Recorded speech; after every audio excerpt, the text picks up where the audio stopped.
Hello, everybody. Hey guys, hey guys, hey guys. That's good. I don't know. That one, bring that one that way. Hey guys, happy Sunday, happy Sunday, happy Sunday. That one that way.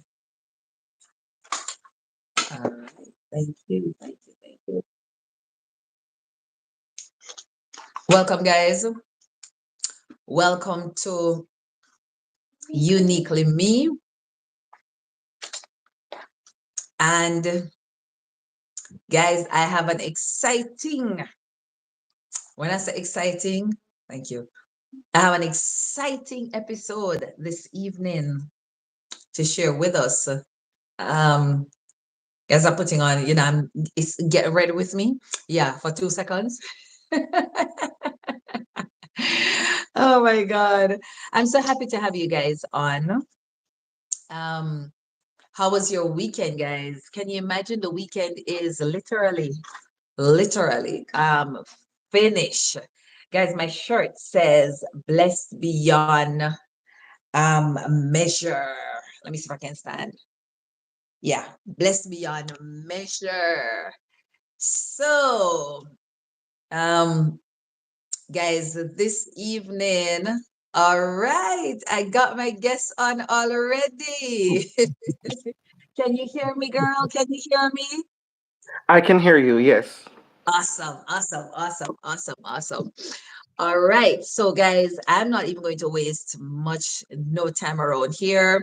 Like I've been sharing all week, it's been a beautiful week for me. And coming here, and what made it beautiful is the fact that I showed up here every single day. I think there was one day that I missed, but I made a commitment and I kept to the commitment. And you know something? As I kept my part, God kept working out his side of it. And believe me, he has blown my mind over and over this week. So as to get my guests involved so we can talk through some things. I'm your girl Simone for starters. If you're new here, new to the channel, you're just stumbling on the channel. I'm Simone Stewart from Uniquely Me. I'm a Jamaican, right? And this channel came about initially as a platform to showcase or for women, right, who have been through traumas and struggles to share their stories of transformation. So we have with struggles, we have with traumas, but listen, there's a glory at the end of it. And so, guys, this evening, it's been a long time since I really, really kind of dig into Uniquely Me. I think in 2023, I didn't do as much, but I see God being intentional. And I would dare say that, my guest, you are kind of helping to bust out Uniquely Me for 2024. So, guys, I had the opportunity of listening to a snippet of this woman's story. As a matter of fact, it was this morning I took the time to listen, and my God, when I tell you, between tears, feeling low, feeling down, but then feeling absolutely grateful that God still sits on the throne and he's still working miracles. And so I said, God, what a great time to showcase this woman's story with the audience worldwide. And we're not holding back this evening. We're going to just let it out because there are some people who needs to be set free for their 2024. There are Yeah. some persons who've been carrying baggages. You've been hiding behind the mask. You have that little girl in the mirror looking back at you, crying out for the years that she's been held captive. And so there's no better person than Samantha Ojeda. Did I pronounce that? Ojeda. Ojeda. Ojeda. Okay, Ojeda. okay, Yes. right. She is going to. So, without further ado, my lady, I'm going to ask you to introduce yourself. Welcome to the channel, and please introduce yourself. Good evening, everyone. I am Samantha Ojeda, Jamaican, born and raised and everything.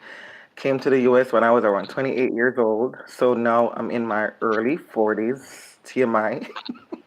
But I have been through a whole lot of trials and tribulation. But I must tell you that God has kept me, He has brought me through, and He continues to keep me because it's a process. Hallelujah. So just hold on to the reins because I have some story to give you about how God has kept me. Yes, Amen. yes, yes. Hey, Karen. And guys, if you're coming in, what as you're listening, I'm gonna ask you hit that like button, let the algorithm know, of course, that listen, this is the place where you need to be on a Sunday evening or any day of the week. Once you see Uniquely Me going live, it's time to jump on. And of course, Samantha, I don't know if you have a channel of your own, but if you have persons over there that's listening, that they'll be hitting that like button and making their comments as well for the glory of God. And of course, guys, share the channel, share it, share it, share it, so other persons can come on. So, my darling Samantha, let's talk about this little girl. Who are you in terms of, where in Jamaica you came from? What were some of your childhood loves? In terms of, did you love going to the river? Did you grow up in Kingston under the cloth? Let's start there. Okay, so I see a little glare coming in. Hold on one second. Okay, so I was born in Westmoreland in a place called Grange Hill. I didn't spend a lot of time there, so I don't know much about the area. So I was born in Grange Hill, and I grew up in Hanover, a nice little community called Orange Bay, like right by the grill. Mm-hmm. So my my holidays they were awesome. I always would look back with joy to go spend some time with my grandmother, my maternal grandmother. Yeah. And You do that talk was a lot about your grandmother. I noticed as I listen, you do talk a lot about her. What is it that made you love her so much? What was it about her? this little old black woman, she had nothing. She had like the house that she lived in was a two bedroom house. And I would say one bedroom because it was a hall and a bedroom, but there were beds in both rooms, so we'd call it a two-bedroom. Mhm. But she would cook on that wood fire. I don't know if that's why I have a love for food or wood fire food.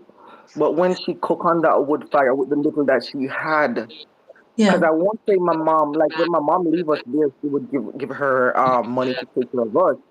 But sometimes when my mom don't show up or something like that, like pick the breadfruit off the tree and roast the breadfruit and the rundown and the curry chicken back and all of them stuff. It's not even that. It's that she was so natural, like she don't sugarcoat nothing. I'm not really crying, guys. It's just my eyes are just teary. But may God rest her soul in peace. But she was like when my mom wasn't there, she didn't. You know how some grandmothers there's always some strings attached. Like if you don't leave no money for your picnic, I don't know how they're gonna survive. Whatever she had. And sometimes when my mom would give her money, she would pin some aside and like go buy ice cream or something like that. So yeah, she was very, very, very dear to me. Very dear to me. Awesome. Awesome. You talk about being left by your mom Mhm. with your grandmother. Mhm. You want to share the circumstances that led up to you living with grandma? Why weren't you with mom? Mom went for greener pastures. She wanted for us to be more comfortable in life. So she found a job in Canada. So she went away for a while. But mind you, when she came back pretty early, but it felt like 2 years, but it was only for 6 months or so. She went away to trying to make a better living for us. But Yeah. we would call her like back then it was payphones. So we would call her very often crying, like, Mommy, when you gonna come home? So she came back home pretty quickly, but because of all the stuff that I've been through while she was away, it felt like 2 years. But that Yeah. was the reason. I don't. She's not. Oh my God, my mom. She's something else. She would never leave her children. Like you know how some women. I've heard so many stories. Some women go to the foreign country, leave their children just fending for themselves. But my Yeah. mom, I'm telling you, she left us just and she sent back money every time for us. But as soon as she realized, like, oh my God, I had to come back to my kids because they really miss me. Yeah. She did her part. So Yes. life for you. started hitting some what you call it, some serious areas very early. And Yes. so I'm really going to turn it over to you for you to just begin to paint the picture for us. So we understand the girl in the mirror, because you're not the woman in the mirror anymore, you know. It's the The girl, girl, or should I yes. say the girl trapped behind the mirror. Oh my You know, God. Yes.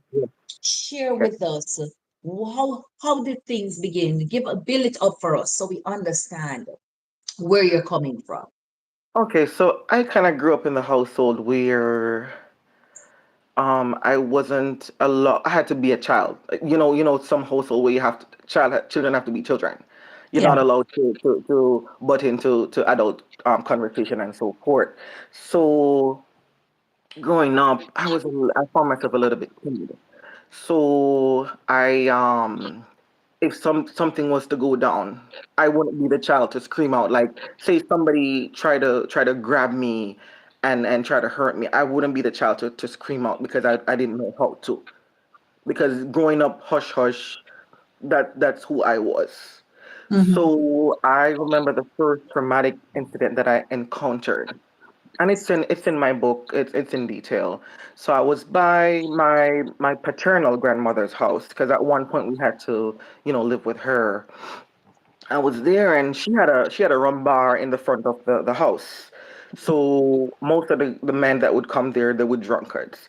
And I remember this particular older man. I think he looked like he was in his 50s, looking back. And I remember one day he was outside fixing one of the windows. I was inside, but I was very intrigued. I was very intrigued. As a little girl, I don't know if it's because my daddy wasn't really in my life like that, but I was always intrigued to be around men. Just I don't know. That's just this affinity that I had. Yeah. So I remember this time he was fixing the window. He was outside fixing the window. So I was inside. So I was on a higher level than him. So he was down on the ground outside. I was inside, and I kept asking him, "What are you doing? How do you do this and so forth?" But mind you, he had other intentions. So I remember at one point he started funneling me, and this new thing happening to me. I don't know what it is, but it felt very uncomfortable, and it was painful. And I remember like he was smiling, like he was trying to let me know that it was okay. But in my little girl's mind, I know this is not okay. This is not something that I've never seen this before.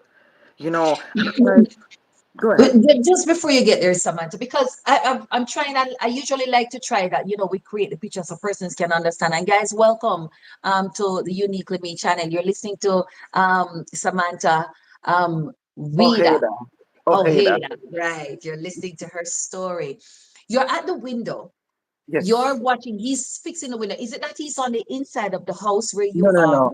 He's on the outside. So he's fixing the window from the outside. I'm on the inside looking out. He's on the outside looking in. Okay. So I'm in the inside now talking to him because it's like he took out the window. So it's just a Mm-hmm. frame, a large frame. So I'm on the Mm-hmm. inside looking out, asking questions. He's on the outside looking in. So Yeah. while I'm standing there at the window talking to him, there it get to a point where he started fondling me. And I wasn't the child to because mind you, there's a lot of girls out there that once that start happening, they're gonna start screaming. I didn't Yeah. start screaming. I can't explain it. I can't defend myself right now and say, okay, I'm not the girl that wasn't screaming. I can't tell you why I wasn't screaming. But I How grew up. old were you? Yes, I was around 6 years old at that time. Okay. I was a All little right. baby. Yes. Mm-hmm. So he started funding me, and I'm like, in my mind, I'm like, I have to get away from the situation. It doesn't feel good, and I'm hurting. But he's telling me that it's okay, and like he's asking me, do you like it and stuff like that. So at one point, I said to him, I'm gonna go use the bathroom. That's what we call a restroom back in Jamaica. So I said, I gotta go use the bathroom, the bathroom, and he said, okay, hurry up and come back. And I remember that I ran straight to the bedroom and I went under the bed and I hid. Yeah. I hid. And I'm like, and because he was so nice, nobody expected anything from him. So I remember I heard my grandmother calling me. She said, Nikki, that's my alias pet name. And she kept calling me, but I didn't answer. Only time I came out from under that bed was when I realized that he left. Because I'm like, Wow. he must have left by now, because I don't hear anything, it is quiet. It's very quiet. Yeah, yeah, That's when I came out. And grandma yeah, said to me, where you were, your friend, because that's what they call it, my little friend.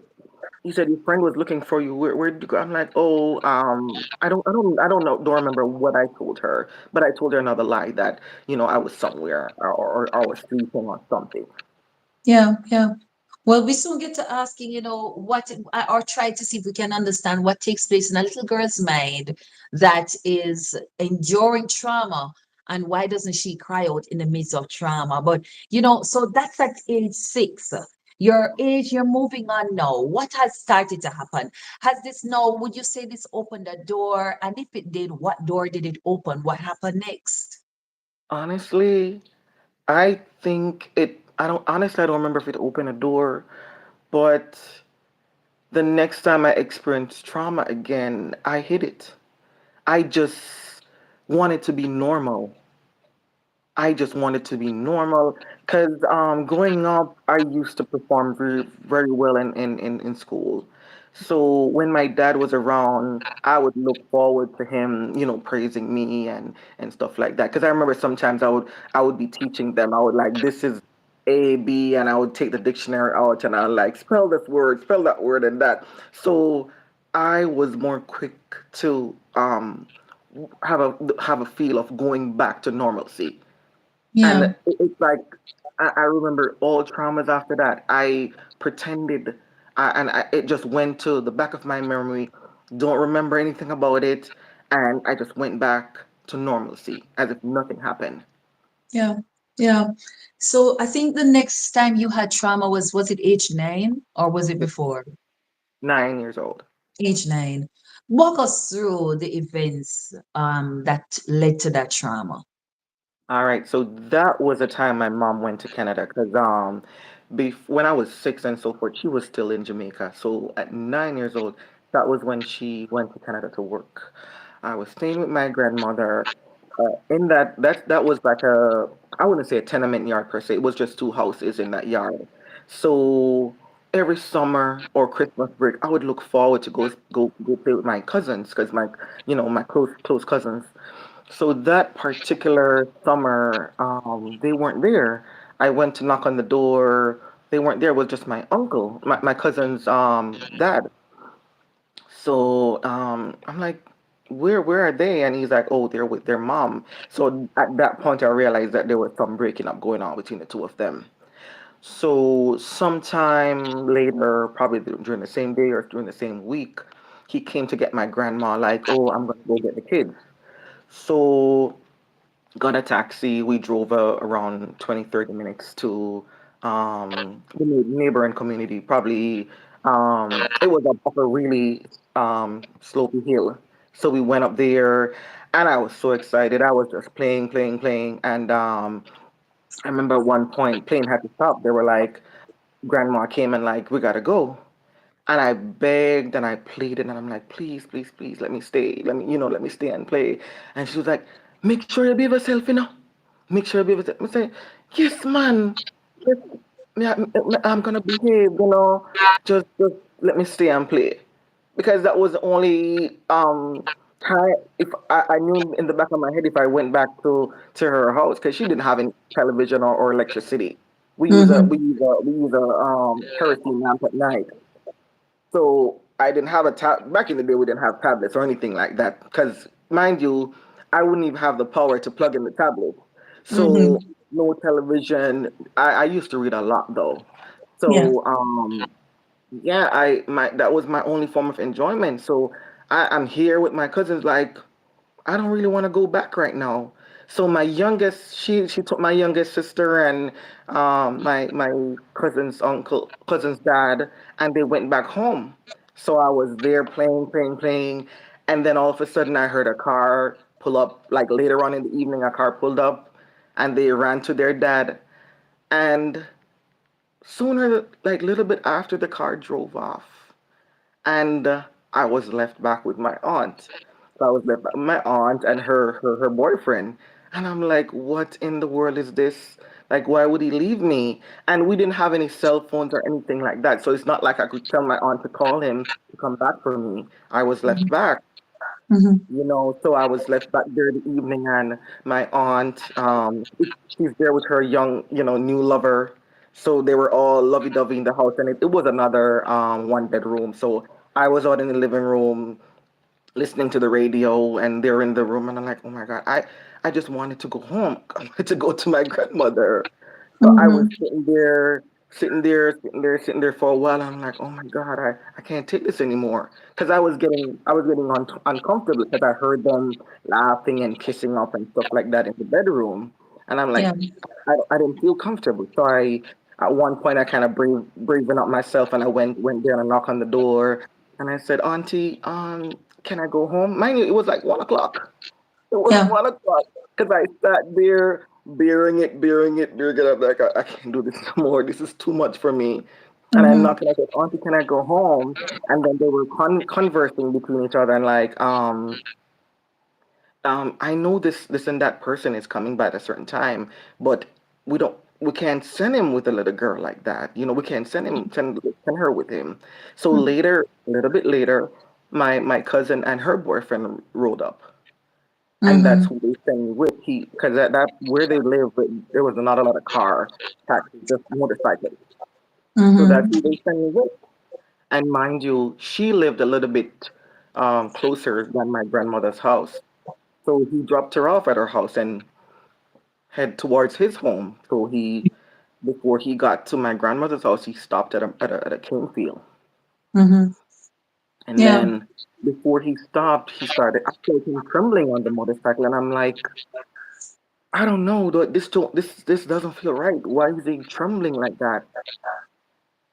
And he came off the motorcycle and he said, "You want $2?" And I'm not thinking anything in my little mind like, why is he asking me if I want $2? And I said, sure.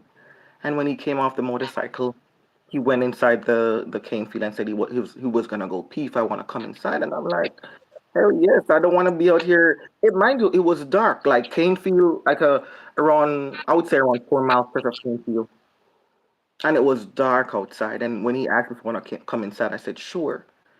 And that's when he decided to take away the innocence that I had left. Yeah. Yeah. And I was crying. In Okay, so let me take you to where I was at that point. Around around 50 feet or probably 100 feet from the playing field, there was this house across the street.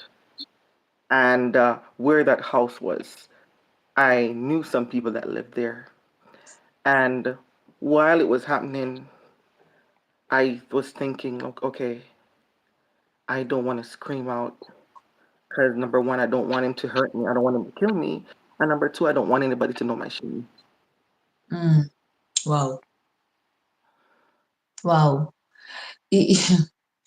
Somebody's listening and watching, and I'm listening and I'm watching, and I'm saying to myself, but it's not your fault. You I know? know, man. If I had known back then, in looking back in hindsight, if I had known, because all I'm thinking in my head, okay, see if you can, I don't, let's see if you can come right there with me. I was performing good at in primary school. I was always coming first in school. And in my mind, I don't know how I'm thinking about all of that. I've never really cried while doing an interview, but now looking back, I'm like, why would a 9-year-old be thinking about all of this during this trauma? So I'm like thinking like, what would they look at me? How would they look at me if they knew that I went through that? Mind you, another little boy had gotten raped a few weeks ago. I overheard my grandmother and my aunt talking about it. Like, there was this little boy that got raped, and they caught him. They caught the perpetrator, Yeah. and he was in the back of the police vehicle in Grangeville Town Square, and the People gathered around, they wanted to beat the guy. But I kept thinking about what the little boy must have been going through, what he had to live with. So, mind you, I heard about all of that before my trauma happened. So, going through this now, I'm like, oh my God, I don't want them to see me as the girl that got raped. I want them to still see me as me, if you get what Yeah. I'm trying to say. Yeah, as the bright girl. I know what you're Yeah, talking about. You want to be seen as the bright girl, the sweet little girl in the community and yep, stuff.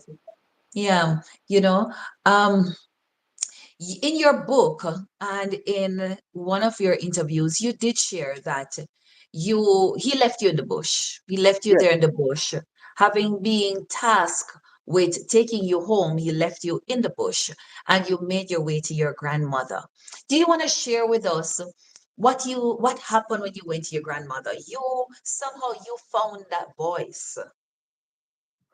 Ah, Okay, so when I came out of the cane field, because both of us came out of the cane field, and he left me on the side of the road. Like it was really dark. Because that's the main reason why I went inside of the cane field to begin with. Because I'm a child. I am afraid of the darkness, and you're an adult. You're supposed to protect me. So yeah, when I came out of the cane field and I stood there, he said, "Find your way home. You're here." And I was like, and he said, make sure you not tell nobody." And I'm like, so all in my head right now, like, okay, you didn't kill me, so hurry up and leave. I'm gonna find my way home, but I'm not gonna tell you what I'm gonna do. But just hurry up and leave. Thank God you didn't kill me, but just go and I'm gonna find my way home. So I was barefooted because when I went to visit my cousins, I was so so excited to go see them that I didn't even put on the shoes. So I was in this little white dress and I was barefooted, and I was like, okay. But I knew God back then, and I remember I said a prayer in my head and like, God, please protect me, please keep me, because this man didn't kill me, but please carry me. Because I'm about to pass this long stretch of clean field now, yeah, and anything can happen to me. I'm thinking like something is gonna come out of that bush and harm me. I'm thinking about Duppy or something, and I'm like, God, please just keep me. And I mm, remember I started running on that warm asphalt. I remember it quite vividly, and it was the sky was full of stars, and I mm, just started running, and I just praying in my heart like, God, please keep me, please cover me. I'm not even thinking about the trauma. I just want to reach home, or reach grandma's house. And I mm, ran, I ran, I ran until almost getting there. I heard some dogs barking close by, and I'm like, Lord of His mercy, me dead down. And I and as soon as I got to the little embankment to jump up and run up in my grandma's yard, I was like almost home stretch. yeah, And as soon as I got to the door and I knocked on the door, she said, "Who is it?" And I said, "Nikki." And she said, "Who is there with you?" And I'm like, "Me and Auntie." Because at that point, I just wanted her to open the door. I don't care what I'm gonna say, but I just want you to open the door. So as soon mhm, as she opened the door, mind you, around her house was dark too. So I'm like, Lord, won't this woman hurry up and open the door so I can get inside? I just want her to be inside. yeah, As soon as she opened the door, I jumped in and I locked the door behind me and I started crying. That's when I started crying. I didn't have no time to cry when I was running, but that's when I broke down. And when I went inside, I'm like, she's like, where's your aunt? And I'm like, I know me and no auntie coming on. So and so carry me, and how I describe it, I just was so broad, and I'm like, in pushing dirty whatever, and and I started crying. And she said, Lord of His mercy, Nikki, you see, here. Me tell her to come, Me tell her to come home with me. And I just started crying. I'm like, and I didn't know this was gonna happen, you know. And she said, go up on the bed, let me examine you. And she just started crying. She said, Lord of His mercy. You said, because your hair is hard. I'm like, I wouldn't know. yeah. And then I looked at her and I said, her name is Noor. And I said, Noor, please not tell nobody what happened to me. Come and say, you see how they have the little boy? Me say, you see, you don't have a little boy right up and down in the Grangel Square. Mister, I don't want to be like that. Please don't tell nobody. Yeah. And and I remember when I did unfiltered stories, a lot of people were commenting like, why would a grandmother, you know, keep a secret like that with a child? Hmm. And sometimes I don't know if I wanted her to tell people or anything like that, but just the shame I was afraid of. Why I said to her, please don't tell nobody, you know? Hmm. I think persons don't understand. You see, culture has a lot to Yes, do with how things yes, are done.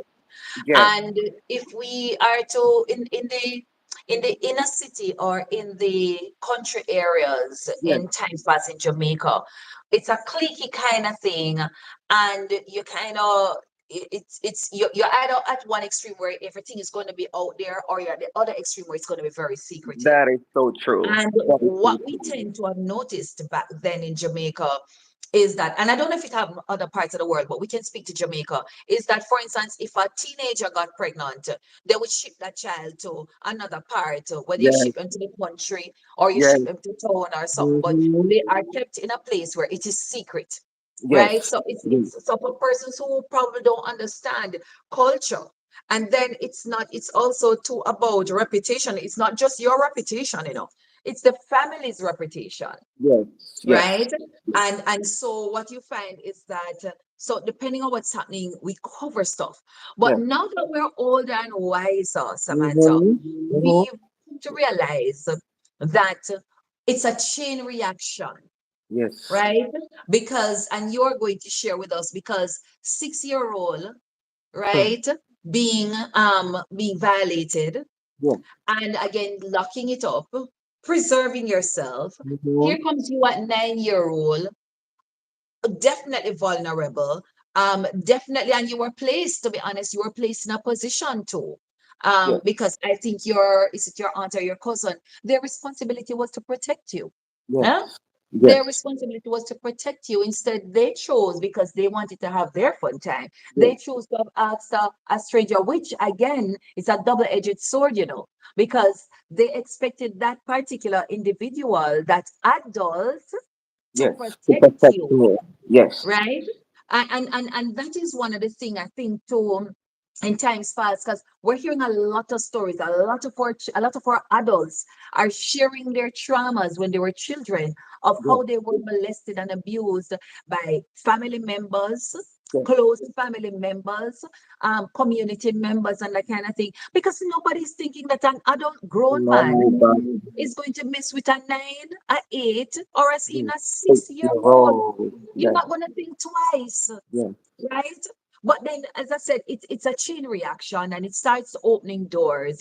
Because again, as you shared your story, and I really want, because again, unfiltered really did cut out some of your stuff. So I'm Yes. really They hoping that did. you They did. share it here. They- That it started, yes, it was your secret. Yes, it was your grandma became your confidant, Mhm. right? It was you preserving the image, but it was now the start of the little girl Mhm. moving behind, putting up the mask.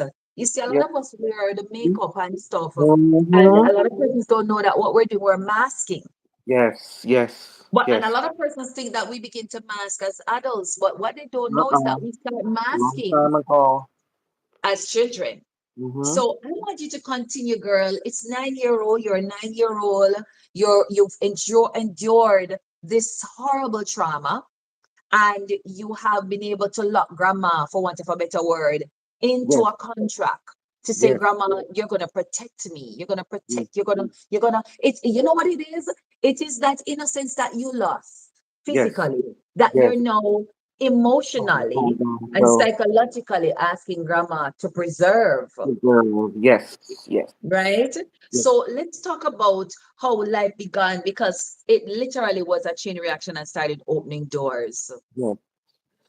Okay, so I don't remember if it was a days after or weeks after my aunt, the same one that I was staying with for the Mhm. day, she called me one side and was like, "Why didn't you say something? Because we would have done we would have what they call it again, community vigilante Vigilante justice. justice.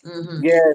So she say, would have murdered the boy, you know? You should have tell we, you know, so I'm like, so in my mind now, I'm like, oh my God, how come my grandmother tell me so she not tell nobody and she go tell me auntie? You know? Mm-hmm. So I'm like, I Mm-hmm. felt betrayed. But anyway, I think it probably stayed with her, probably with her boyfriend at that point, my aunt. Mm-hmm. But lo after the incident, I have like little snippets that I remember, so I don't remember. But I think I wanted to conceal that secret so bad that I moved on from it like nothing happened. Mind you, Mm-hmm. it was tearing me apart. It transformed me to somebody else because Mm-hmm. I kept performing in school. Because daddy was still in the picture, so I wanted to please daddy. I wanted to still perform. You know, other kids would always come and ask me for answers, and I just wanted to be that bright spark that I was. So Mm-hmm. I continued to wear the mask that everything was good, everything was fine. And I think what really broke me was when my dad died at 11 because he was schizophrenic at certain times. Like I heard my mom told me that he went crazy when I was a baby, and I remember I think probably when I was 7. I don't remember, but the last time he went was when I was 11. I was in grade 6, and before he went crazy, he stopped coming home. He had stopped coming home. He had, you know, different women. So at one point, he had stopped coming home, and that's when I started like having terrible migraine headaches. I stopped performing in school. My teacher had to call my mom, like, what's going on with Samantha? Like, she's not performing anymore in school. She's dropping, her grades are dropping. What's going on? And then my mom had to tell them that daddy wasn't coming home anymore. And then what really broke me was when he died when I was 11. He died. Yeah. And it was a and I wrote it in my book also. He got shot by the police in Green Jail, and for a long time, I blamed the police for it. But Yeah. it was something completely different. Yeah. I've been the Yeah. police for a long time, but that broke me. I had gotten a scholarship in grade 6 to, I think the letter had said once I performed to a standard in high school, I would have gotten Mm-hmm. a scholarship to any college I wanted to go to.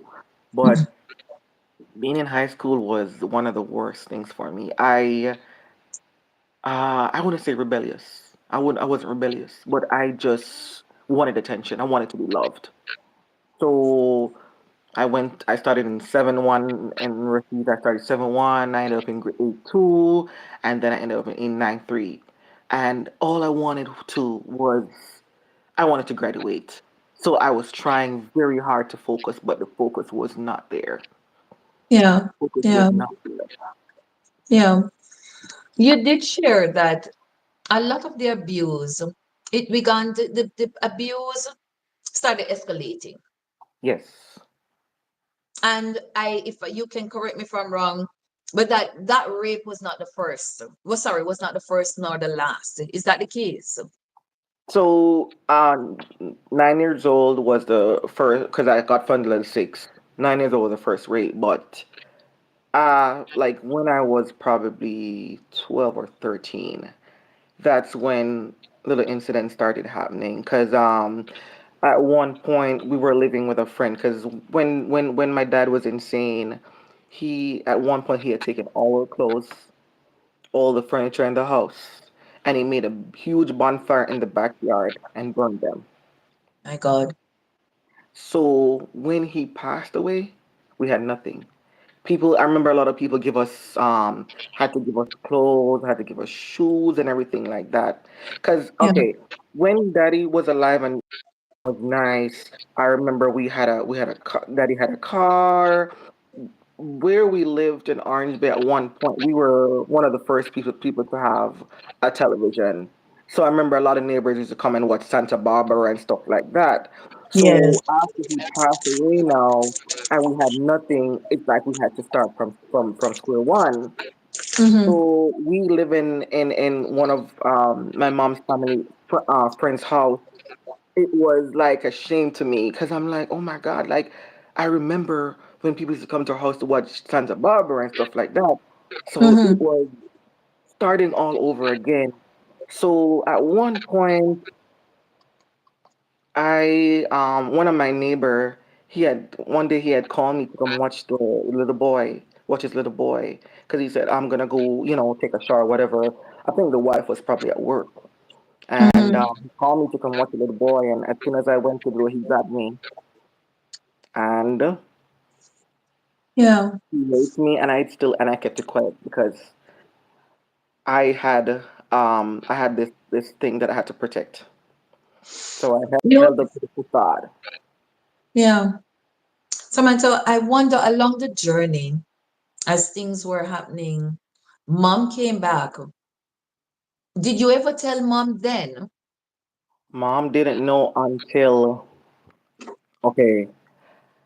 I probably around 13 or so, or probably 12 or so. I had my first sexual experience, like, because at 9 years old, everything was brushed on the carpet. That was nothing. That was a rape, and that was in the past. That didn't happen. So I think I lost my supposedly virginity at 11, like consent. Yeah. And I think after that happened, that consent, that was something that changed my life because after that I had this insatiable appetite that I needed to fill. You So continue. Go ahead. so I remember just hooking up with boys. What was Yeah. the reason? I don't know, but this void that I was trying to fill. And so filling the void, getting molested several times, getting raped several times. I just kept it a secret, but I still was trying to fill the void over and over again. At times, I remember, talking to several different guys at the same time, and it was like nothing. And even all during all of that, God kept me, because Yeah. I could have gotten syphilis, I could have gotten HIV, I could have gotten so many things, but Yeah. God Yeah. has kept me. I did ask about your mom because, now that you're coming out, now that Oh, you're okay. talking, Yes, yes. My you apologies. know, I was supposed to talk about that's that. okay. That's okay. Okay, You're helping us to okay. see. You see, the thing is, Samantha, and I'm gonna allow you to answer, Yes. is that what I have found, you see, when the devil have secret for you, he uses it. I kid you Yes. not. When the devil Mm-hmm. has our secret, he Yes. keep Yes. using that secret as if Yes. Yes. it's a treasure, right? Yes. And the Yes. truth is, the Satan not have no good secret for we. Yes. Yes. So he keeps using it and he keeps taunting us with it. And then for some strange reason, he seems to be able to switch our emotions, switch our behavior. Instead of protecting ourselves, it seems as if we are we're open, if I want for a Yes. better word. And Yes. we're open to hurt. It's the constant, because it's like opening yourself and somebody's just keeps stabbing you that wound, an Yes. open wound, Mm-hmm. and Mm-hmm. it's that same wound, and every time you think the wound is healed, it's another, Understanding. Yes. and stuff. And so the question is, it's a question that I don't think you can answer, because you going through trauma at that time, your brain is telling you protect, protect, protect, protect, protect. We on the outside looking in, we're saying, What's yeah, going protect on? yourself, What's and going part of on? protecting, yeah, you're either going to run, you're either going to talk, Mm-hmm. you're either going to bring somebody's attention to this, or so. But your brain is not telling you in the midst of that, Yep. hey, I need Yep. to protect. I need to protect. Mm-hmm. But no, I asked if you had ever said it to mom then in the midst of those Mm-hmm. traumas. And if you did, what happened? And if you didn't, when you finally start breaking Okay. and talking, and mom, if I don't know if she's still alive, if she's hearing it, Mm-mm. Yes. She knows. how has she been responding? All right. So I wouldn't say I was a rebellious little. I was probably rebellious, but not in a way where I was being angry and stuff like that. Mm-hmm. All right, so okay, let me kind of bring it into her point of view now. I'm having boyfriends very young. She don't know because I'm this innocent little girl under mommy's eye. But Mm-hmm. mind you, neighbors are seeing me. Neighbors are, I think, I know, probably grade 9. I had this boyfriend. He drove a car. So neighbors are seeing this guy dropping me off at the gate. Neighbors probably hear about me with probably somebody else in the neighborhood. I don't know. They're not Mm-hmm. knowing. They're not hearing anything about the rapes or anything like that. They just probably hear about this thing. Nikki. Mm-hmm. So she came to me one day and she gave me a really good spanking because she came home and like me here say I have man. I wish man I drop you off at the gate. I was so strung out in my with my intentions that like why is this woman beating me for this? She not even asked me. She not asked me. They haven't asked me like, is this true? She just say so she didn't all up to now to this day she's not telling me the name of the person. But she just come home can tell me say me here say you have man and this and that and she took out this extension cord. Mm-hmm. I had on this shorts in the house. 'Cause I just think I probably just finished washing outside or something like that. Mm-hmm. I'm sitting, we're in the room and I'm sitting down on the bed and this woman just beating me with the extension cord. And when I started crying, when I looked at my legs and I saw the web, and I was like, Mommy, you not even ask me. You just a beat me. Me say, do you know what their child is doing? Because in my mind right there, I'm like, I wanted somebody to believe in me. But she Yeah. not believing in me. Everything with this person can tell her, she go beat me feet. Anyway, Mm-hmm. so she had in her head that me want bad little pitney and whatever is whatever. So this Yeah. night I was with my uncle and his girlfriend. I was down by the house because sometimes when I come home from school I would stay down there for a while and watch TV or something. I had TV at my house, but I like going down there. And I think my uncle girlfriend could cook really well too. So that's some of the reason I'm a foodie from long time. Yes. So, anyways, I was down there, and I remember one night she came home. She just got home, and since dad died now, she is the breadwinner. So she don't have no time for upbring me, cause right now, it's like three school going kids. I was around for 13. My brother is 3 years older than I am, and my sister is 6 years older than I am. So I'm the middle child, and she Mm-hmm. has it really hard. Yeah. Came home one night, she was really angry. She called me outside. I was man me here say yeah man I ride up on pan bike. Mm-hmm. I'm like Oh, one moment. Oh, something about okay. Sorry about that. Mm-hmm. no problem. I which man me say yeah, ready for beat me now. Oh yeah, Mm-hmm. which man ride up on pan bike. I'm like I don't know what you're talking about. So she asked me again. I'm like, where you get your stories from? What's going on? She Mm-hmm. said, she called a name. This time it's the daughter of my aunt who she said something to her. So I'm like, oh my God. So that time when I remember I started crying, I'm like, Mom, that's not how it went.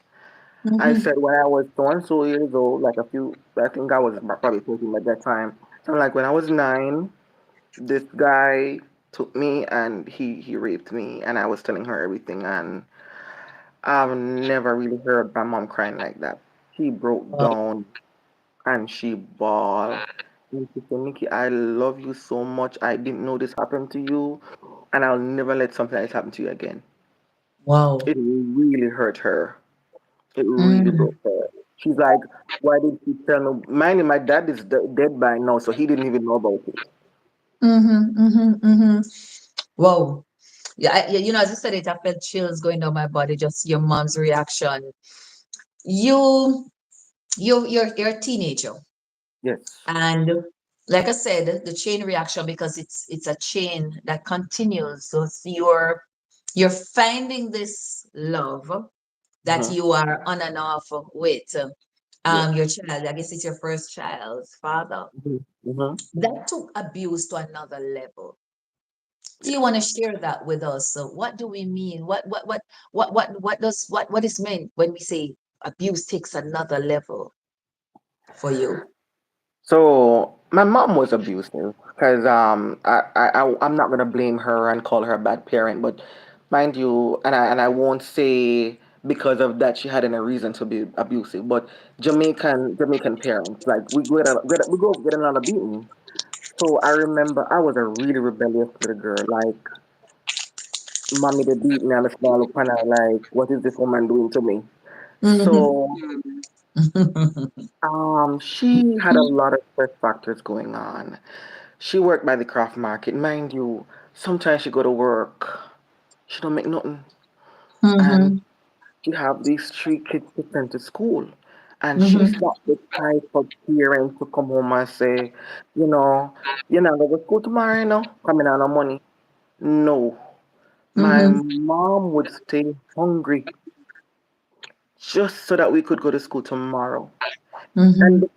this gentleman that was in the craft market, his name was Lyndon.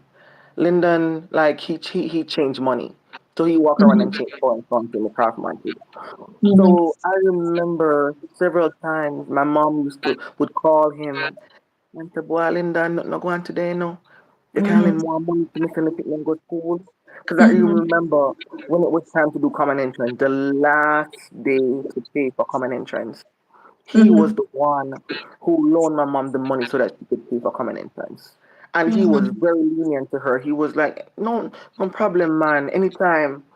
Mhm. So she was, she was always wanted us to go to school. Mhm. So me now, this rebellious little girl, and I started after 17. After I left, before I left school, this was another trauma that happened to me. I can never forget this one. Mhm. So I was 16 because I left high school at 16, Yeah. like right in the summer. We graduated around probably July around there. Right. So now we're gonna get ready for prom and stuff like that. One of Mhm. my friends, she had a birthday party. So mind you, I wasn't well off. So I remember my mom sent me with one of my cousins to Sav to buy something, but the attire that I bought it wasn't really because it was supposed to be semi-casual. Mind you, the dress that I bought was nothing to do with semi-casual. It was more a sporty dress.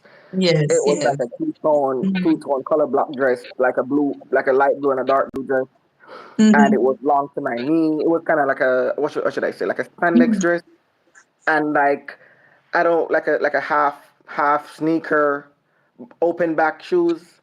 Mhm. So I had no experience whatsoever. So I was supposed to like I had a boyfriend back then. He was in the same grade that I was. He was in 11th grade. Mhm. And I remember I had a love for that boy so much that he was somebody that changed my life. Like I stopped having the, you know, 2, 3 boyfriend. I decided I'm gonna settle down. This is it. I love Mhm. him. I'm gonna change for him and everything like that. But before we got serious, I remember we are talking at one point, and I told him like I can't do this anymore. So after we got back together, I was like, man, I love this boy so much. I'm gonna change for him and everything like that. So when it was the time of the party, he was in America with his family.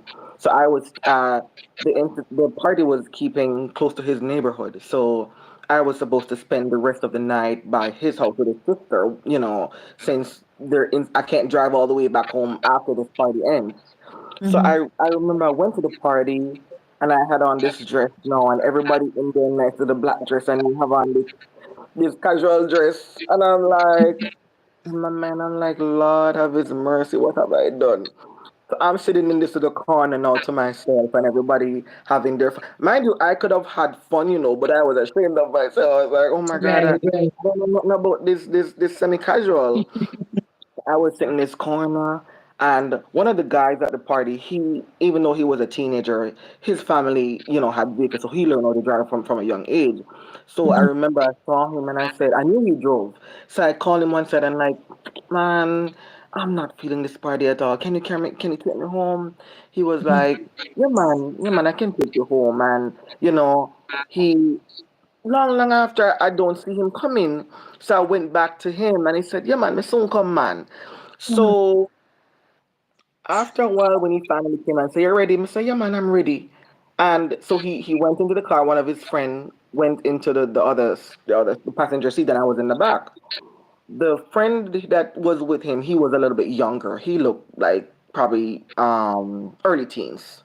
Yeah. So on the way to my then boyfriend's house, he took a detour, and I'm like, "What's going on?"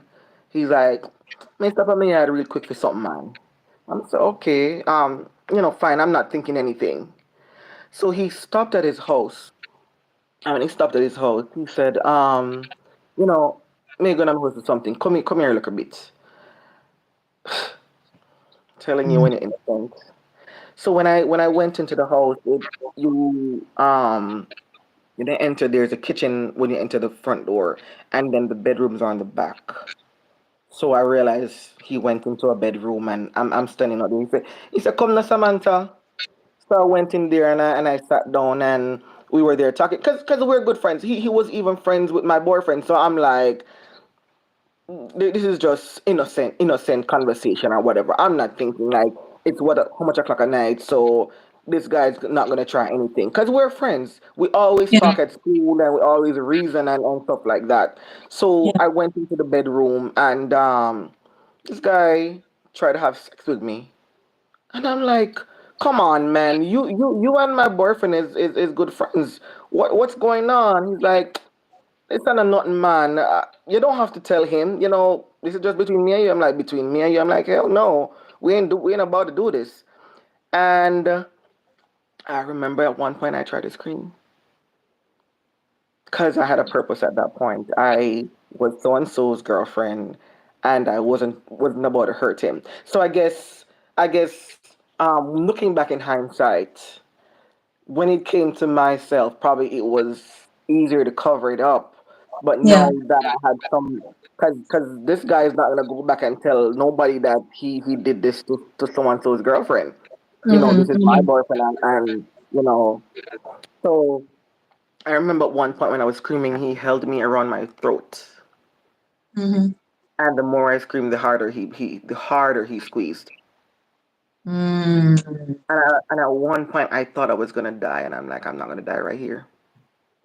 I Yeah. am not gonna die right here. And for some reason, I kicked him off me, and I jumped off the bed, and I ran straight to the front door where the knives were, and I took up the knife, and his friend was sitting in the living room, Mhm. and I said to him, "How dare you? Didn't you hear me in there screaming?" And at that point, in the back of my head, they were about to run a train on me. My Now I God. think about it, like it was a plan, so that's why he wasn't ready yet to take me home, because it seemed like he went to talk to this guy or something like that. I don't know. So when I held the knife up in my hand, and I'm like, "Take me home right now, else I'm gonna kill you." And he kissed it, and like, "Chow, not you, Samantha, not you. You're not gonna do nothing. You can't hurt a fly." And I said, "Okay, watch and see. Don't take me home right now and see what happens." And he said, Yeah. all right, I'm gonna take you home. I didn't believe him then, but he took me home. He took me to the my boyfriend back then house. Yeah. So me going in through the door now, and he said, "Me see you tomorrow here." I'm said, I'm like in my head, I'm like, what is in his mind right now? Mind you, he was drunk. I didn't know he was drunk. But Yeah. as soon as I went upstairs Yeah. to my boyfriend's house, I spoke to the sister, like, cause she was like probably 7 years older than I. She was the adult, I'm the Okay. child, thing like that, Yeah. because I was like around back then. I was like 15 or so. Mhm. No, no, 16, because I graduated school already. Right. So I said I broke down and I told her what happened, Mind you, I knew in the back of something told me in the back of my head. The fact that I ended up in his bedroom, people are gonna think things. But Right. I'm gonna live my truth. I know that I know exactly what happened, and I don't care what nobody has to say. But I love this guy to my my dear heart, Or and I didn't want to hurt him. And this is what exactly happened.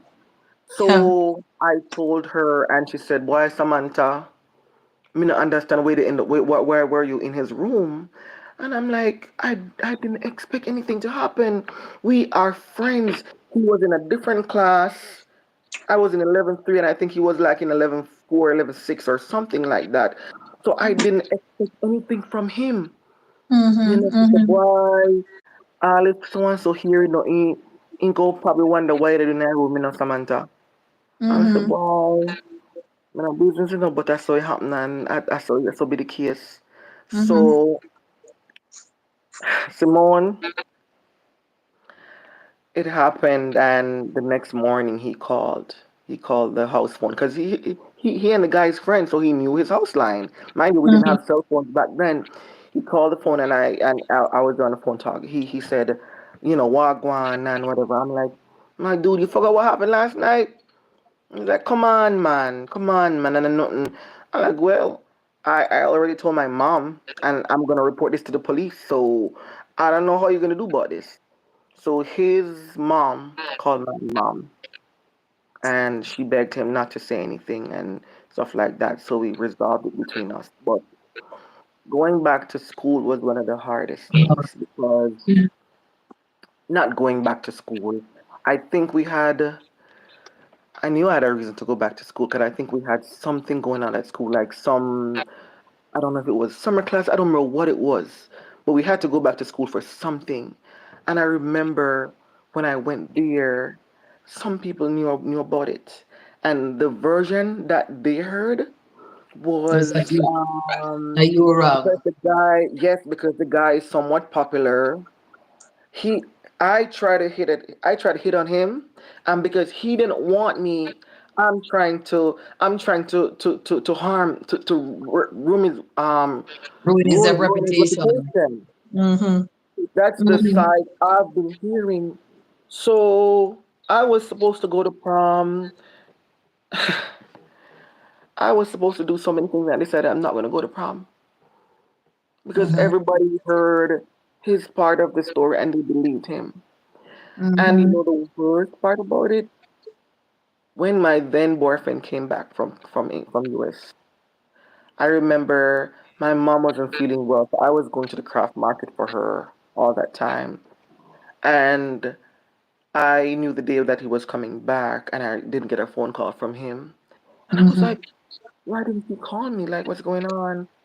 So I called him, and I got it. He picked up the phone. I'm like, hey, what's up? And he sounded different. And I'm like, okay. I'm like, how you come back and not call me? Like, what's going on? And he said he's gonna call me back later on in the evening. And boy, I know Samantha, me can't deal with this now. Mm-hmm. The way you can't deal with. The boy, you can't deal with this kind of man. Me you can't be good friends, but this boyfriend and girlfriend thing now go work out. That broke me a lot. I went into a deep depression.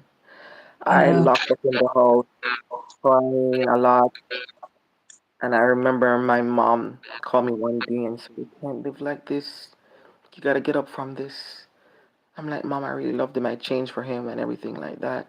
Mind you, she didn't know what I was doing when I said change for him because, you Mm-hmm. know, Mm-hmm. Mm-hmm.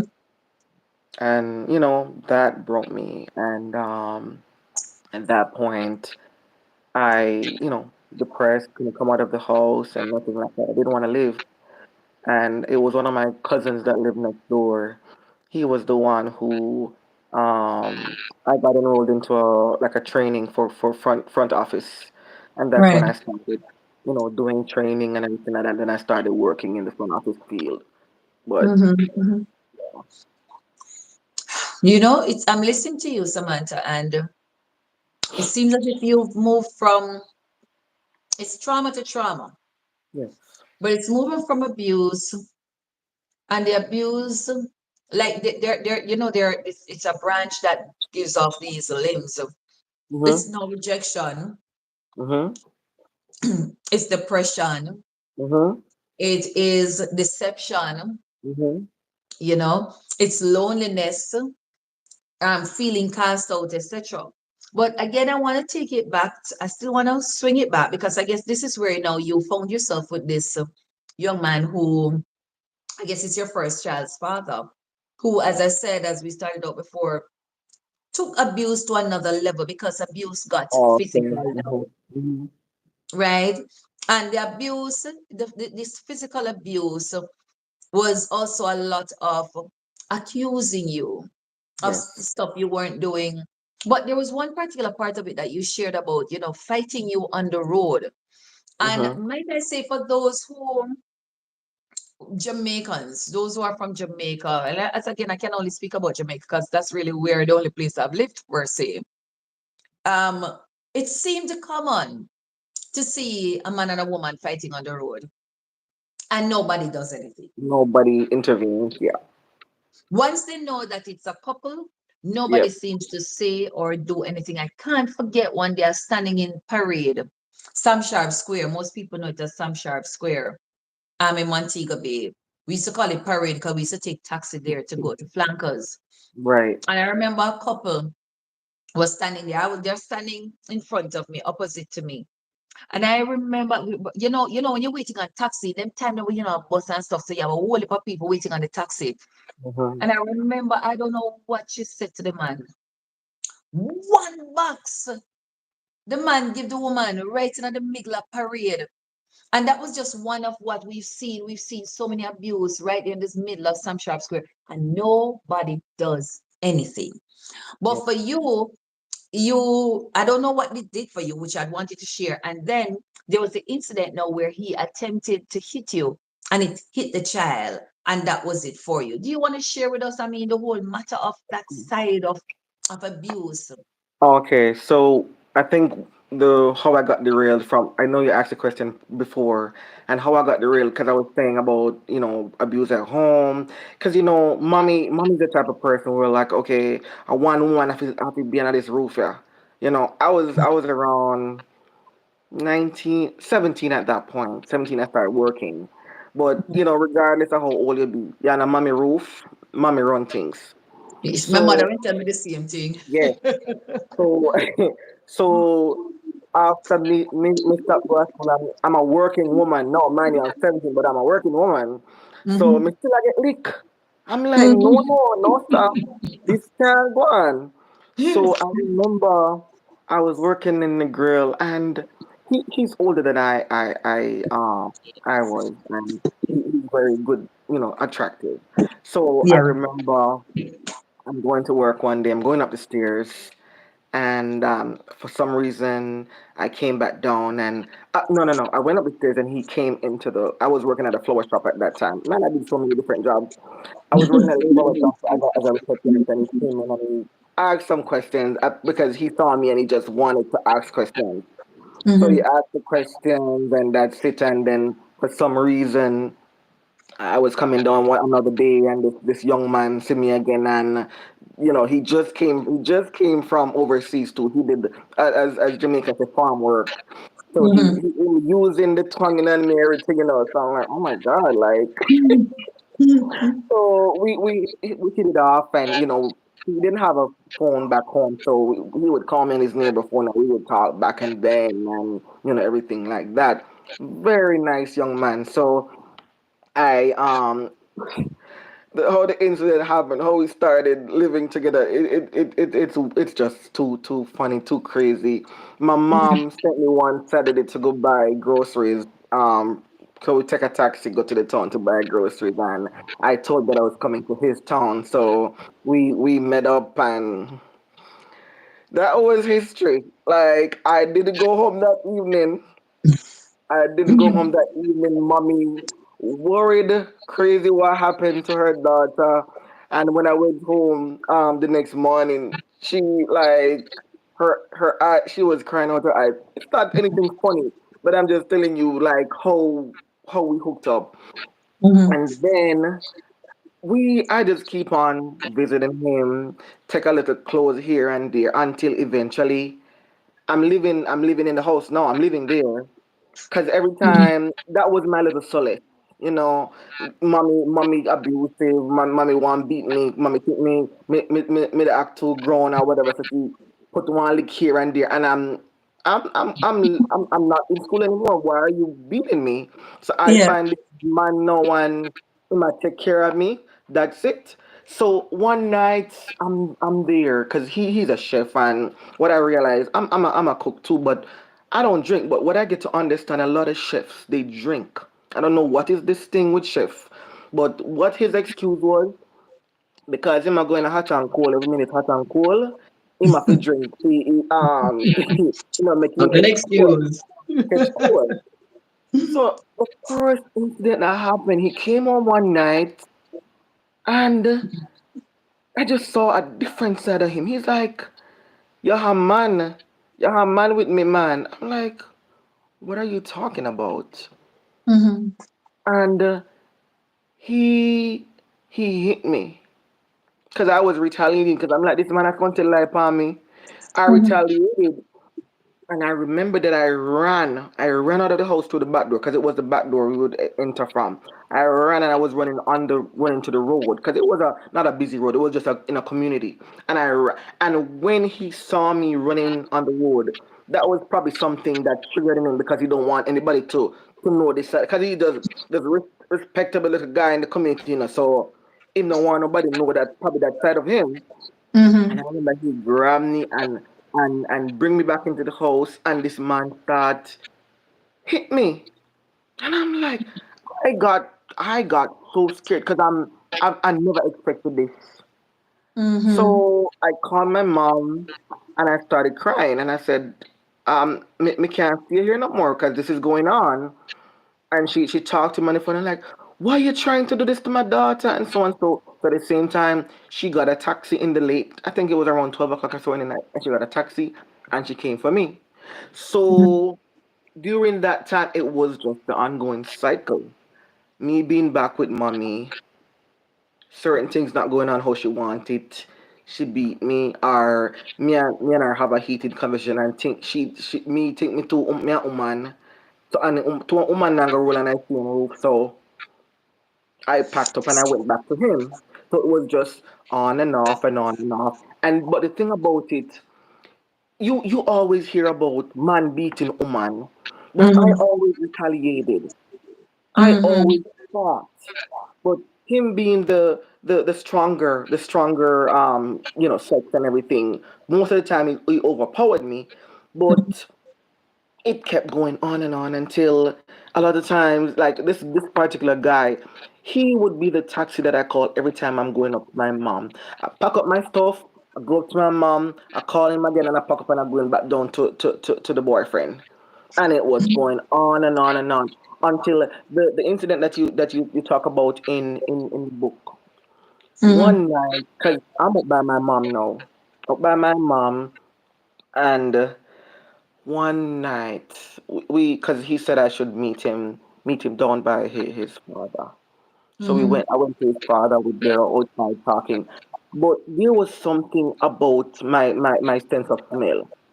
When I could smell the alcohol through his skin. Mhm. I guess that's how much he drank that day, but I could smell it seeping through his skin. And I'm like, in my mind, I'm like, Lord of his mercy, the man drink today. How did he tell me that he stopped drinking? you know Mhm. so he and his dad live within walking distance, probably 20 minutes walking distance, but I wanted to walk on the back street, so we're walking on the back street going home.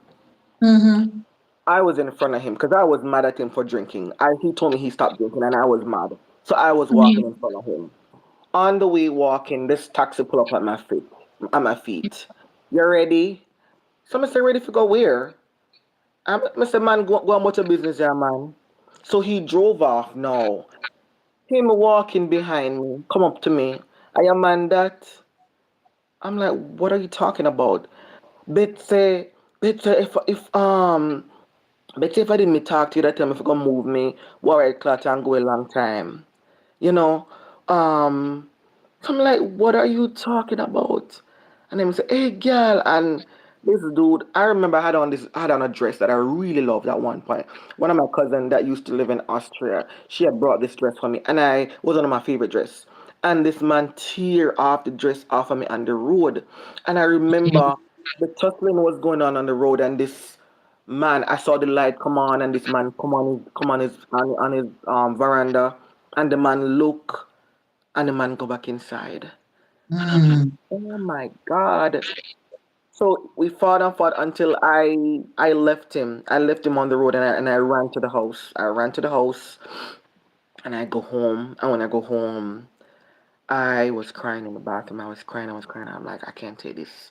I can't take this. Going back to mom, coming back down here. Going. I don't think anybody loved me. And I remember I went into the bathroom. I don't know what kind of pill it was, if it was ibuprofen, whatever it was. I remember I had a handful. I made a handful and I threw it in my mouth and I kept some water in the top and I took it and I'm like, I can't do this anymore. Because every time I run go to mommy, me have to run come back down here so and I'm back and forth. I don't have anywhere to go this time. I'm done. And I Mm. went to sleep. I went to sleep and I woke up the next morning like nothing happened. And all I could say, like, God, you have another reason. You have something planned for me. Yeah. Yeah. And it keep happening back and forth until when I was 20. When I was 19, I got pregnant for him. But I had a miscarriage because one morning I was watching and I decided to lift the heavy bathtub and I shouldn't have. But I think that was the reason why I had a miscarriage. But a few months after that, I got pregnant again. And this time I had her when I was 21. So now we're there the night because I was a telephone operator back then. So now that I have baby, I work mostly morning shift. He works at night, I work in the morning. So by the time I'm coming off at work, he's already at work. So I pick up the baby from my mom. My mom is at the craft market and she have my baby there with her. And I'm like, oh my God, how do you do it? So I would pick up the baby from her, go home. By the time I come, I don't know how when you're pregnant, when you just have baby, you're so tired. So I'm home now, very sleepy, baby crying and everything. So I'm like, oh my God. So my routine was as soon as baby stop crying, as soon as I feed baby and baby go sleep, that's when I get my little nap. And when I wake up, I'm gonna have to do housework because he didn't really do much in the house back then. Mhm. So Mhm. went to work in the evening hours. He would sleep most of the morning. And then, so when I come home now, I have to clean the house, I have to cook. And even though he was a chef, Mhm. he no want no food at work. So when he Mhm. come home at 11 o'clock at night time, he's gonna eat. So baby gonna sleep, me go take a little nap after baby gonna sleep, wake up, put on the food, and clean the house. So one Mhm. particular night, he came home and I was sweeping out the house. Mhm. So the young man decided, say, a man yard me gone. That's why I just a sweep out the house. Mhm. So cause this guy, I remember when I was pregnant, he came to the work that I was working, and it was a group of teachers, and because they got exceptional service from us, when he had called, that was before I was pregnant, and when he had called back there, and he heard that I was on maternity leave, he got my number from one of the receptionists, and he called me and he said, "Oh my God, I hear that you're a pregnant man. What you want me bring for you next time I come down there?" I'm like, I don't really want nothing, but you know what? Bring one walker come for the baby because I think the baby probably will need that when she's getting older. And he brought a walker for me, so he heard about the story with the walker. So this is the man name he bring up now. He came home the night and say, The guy's name was Chester. And this guy come in and like Chester the molester and he was laughing like crazy. Like you and Chester go whole day man and you just coming in. I'm like, what in the world? Mind you, this guy lives in Kingston. And so he came home and he accused me of going out with Chester. And then he's gonna get abusive now. And I'm like, Lord. Because it's a cycle. Like Mhm. get abusive, me cry and by myself to sleep and say me no want no more of this and whatever. And by the time I wake up the next morning, like everything gonna be okay. He's not gonna do it again. Cause that's the Mhm. story they would give you. Like I love you and because that's a lot of times when I pack up and go to my mom, I'll get a phone call like, baby, come back, man. Me not gonna do it again and just buy the story over and over again. But that particular night, he had on a pants and he took off the pants and he threw the Mhm. pants at me and it Mhm. caught. I had the baby in my lap and it caught the baby and the baby started laughing. And that's when I decided back in my head, like, he could have thrown something else at me and it could have harmed my child. So when it happened, mind you, we were about to go to sleep and he wanted sex. And Mhm. I was so disgusted. And he tried and tried and tried until he finally got tired and he went to sleep. And I lay down in my bed. I lay down beside him in the bed. And I had to talk to myself. I said, girl, you idiot. You make the man kill you? Me say, get up. Get up and galang. Me say, even though your mom is this and your mom does this or that to you, whatever, she's not the worst. I said, pack up your little self and galang home in your yard. You're not gonna enjoy Mhm. this anymore. And he heard me talking to myself and he started laughing. And he, yeah, go crazy, man. And I said, whatever. And I talk just like how in the Bible where David encouraged himself. I had to talk to myself. And I Yeah. remember I told my mom that I was coming home. I said, no, sir, you're going back. You're going back. And I didn't go back, but I remember we kept seeing each other like behind closed door for a while. But there was one point I made I decided that no, I can't do this no more. So sometimes he would call me and it just go on until it just broke off. So right now he's not a drinker anymore. He started going to church and everything like that. So he's a nice person, but it's just what alcohol did to him. You know. Yeah. Yeah. Yeah. I like the fact that you ended his story on a very good note, that he has transformed. Has he ever said sorry? Now that he has heard you talking and the fact that Yes, you've written about it, has he ever apologized? Ah, yes. that's Because beautiful. he right now he could pick up the phone and call me for anything. Not call me for anything, but we would talk about our oldest child together. Her upbringing and what's going on with her life and everything. And if I had anything, nothing is too good for him. If he call me on the phone and I have it, and a lot of people like, why? I mean, I know how you do it, but hey, that was my first love, and even though not my first love per se, but my first real relationship. But Mhm. I I don't hold grudges or anything like that. And I know him as a person, not the person that was the drunkard or whatever. And I knew right now he's a changed man. So I'm not gonna hold him up because of what he did to me or anything like that. Mm. Somebody would ask if he proposed, would you go back at this point in time? I am happily married. Okay. So and I think even if I wasn't married, no. I am not the stupid little girl that was smitten at that point. So Yeah. no. Yeah. So even Yeah. though we're good friends, we're not on that level. We're just good friends. That's it. Awesome. I like the fact that you said now that you're happily married.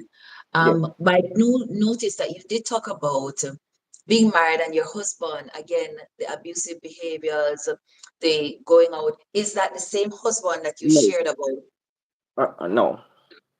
So we want to shift now to the fact that things took a turn for the better. And you, like you shared, you're happily married.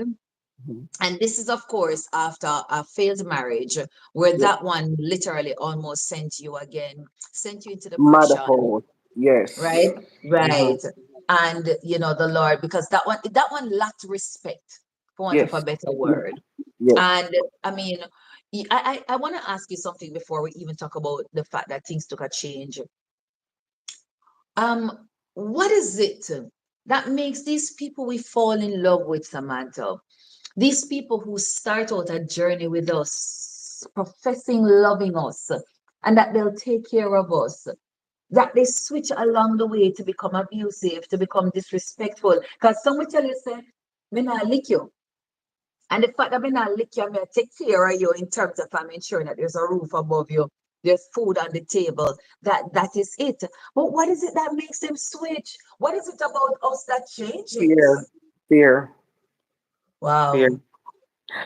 Number one, because I remember my child's father, what he used to bring up a lot was either have man with me or something like that. And I'm like, he feared me stepping out or, man and a whole they can't get born. So I know fear was one of the main thing with him and my ex-husband. At that point, I'm not trying to put this, story out there because, we were in a relationship or whatever. And the reason why I tell my story is not to put anybody down, but just to let them know how good God has been to me and God is still been to me. Amen. So at that point, when we, got married and everything like that, I didn't know that he couldn't read and write properly. Because it was at one point after I moved in with him, I saw a book in his room. I saw a bunch of books in his room. They looked like they were Mhm, probably 6-year-old, 7-year-old books. So I thought mhm, they were his nephews, so his nephews should come by him. And it was mhm, long after I realized that he was going to school for his GED mhm, that he mhm. couldn't read and write properly. So I remember at one point I heard him say, because I started going back to school. I didn't go to school after I left high school because I saw the pressure that my mom went through to for us to go to even high school. So I didn't want her to go through any more pressure because of me. So after I was in New York for a while, I started going to medical school and I got an associate's in medical assisting. So I heard that he said that as soon as you finish school, she gone, man. You know? And in the back of my head, I'm like, I'm not that type of person. I was at home trying to help him with his studies and stuff like that. Just some little words that I didn't know he didn't know. And I wasn't prideful where I'm like, "Sure, I'm well learned and blah blah blah. So no, I try to help him. So when I heard that, like he was saying that I would have left as soon as I finished school. Because when I was telling him about school, he was never happy for me. So now looking back, and I'm like, I think he said I was gonna leave because he heard stories about people, after they go to college, after they go to university, their spouses, their significant other is not dedicated Yes. enough for them. But it, Mhm. it, it did happen that after I finished school and everything, I left because he started going out. He started doing a lot of stuff. He started not coming home. You know, he put me in a deep, dark depression again. Yeah, yeah, So even though I was this Christian woman with this man, and I didn't believe in divorce and everything, I had to run for my life. I had yeah, to because I would have, I don't know, I could have gone crazy because I was this close to losing my mind. yeah, yeah, yeah. Um, Things turn around or turned around in every way. You're part of the military, you're a business owner. Um, would you like to share, just those successes, some of the successes, reiterating the military, the business, tell us a little about the business, just sharing about the goodness of God, how God has propelled you and catapulted you into these areas of triumph. Well, prior to going into the military, a family friend of his, my ex-husband, she approached me and was like, because she knew everything I was going through. Um, So she said like his sister actually told her, cause me and his family weren't really close. I don't know why, but Yeah. she said, why don't you join the army? It was because at that point I had a green card, but she said if you join the army, you're gonna get your citizenship and it will be better for you and your husband. Blah blah blah. You know. And in the back of my head, I'm like, y'all know what he's doing. He's not even coming home and everything like that. Why you keep, bringing him up? But I guess, so when I signed up for the army, I remember I had called him one side and I said to him, I'm gonna join the army, blah blah blah. I said, yeah, idiot, like, them people that love use people, man. It's not good for you, blah blah blah blah blah. But in the back of my head, I am going to do this because you're not helping me do it. You're not helping me, so I'm gonna do what I gotta do for my daughter and for myself. Mm-hmm. So signed up for the army, and I remember I was supposed to get documents from his mom and from him, and he was going around, coming around to give me the documents. When I went to his mom, he was like, what them people they want from me? I'm a dead husband, and I'm like, okay. So when I went to my recruiter was like, hey, they're basically dead to you. They're not alive. Just put it on there that they're not alive. So that's what I had. Because the military, they want information from you, your spouse family, and so on and so forth. So signed up for the army and everything while I was still married because and the thing about it, once you're still married, you're able to keep your children under you, for you know because you have that safe space. Like, say if you go in the field or you get deployed, you have somebody to take care of your children because they care about you that much. They want to make sure that the kids are okay. Yeah. So it kind of helped me like staying married for that time so that my daughter could come to Texas with me. So while I was in basic training, I don't know, I like it was crazy because I didn't do any form of training whatsoever while I was at home in New York because I was doing two jobs. So when I went to basic training, because I thought I could run, I was a sprinter. I was a sprinter. So when I went to basic training and they're doing the 2 mile run, girl bus from half a mile. I started really fast, and then when I see they keep on running, I'm like, oh my god. But I'm kind of happy. I'm kind of happy that it kind of caught me off guard, because probably if I knew what the army entails, I wouldn't have joined. So So I learned how to pass my PT test. The running was hard, but my daughter was what was in the back of my mind, like I'm gonna do this for her, So I did all of that. I didn't even know how to do a sit up or a push up, but I came through. Like, God was in the forefront of everything. So when I left basic training and I went to AIT, that's the part where you do the training for your job part of it. I remember I called him because when you were in basic training, you didn't have access to your cell phone. So when I was in AIT, I started calling my husband back then. I started calling him and like, I'm in Texas right now, and where I'm gonna move to, I'm gonna have my own house, and I'm, whatever, whatever. Why don't you come to Texas with me? Because even though he did what he did, I'm a Christian. I don't believe in divorce, and I rather work out what I have now. Let's do this together. I have money now. Let's do this. So when I call him and he's like, go to Texas, go do what? That's what his response was. Mhm. So I was happy for the response because I'm like, okay, I gave you the option, honey, and you decided you don't want to come. Well, I hope you want whoever non-talk and say me because I got better greener passes. I left. So a few weeks into going to my new duty station, I realized he started calling me every day now. Every day my phone would ring. And homeboy started calling me honey, sweetie, baby. I was like, my God, what? Where were you all this time? I was nothing because I remember I used to call the then girlfriend the sweetheart phone and tell her to leave my man alone, and she tell me go how she go come fight me off and this and that.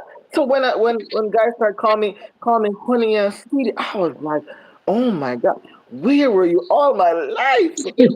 So I was started getting like furniture items and stuff like that for the house.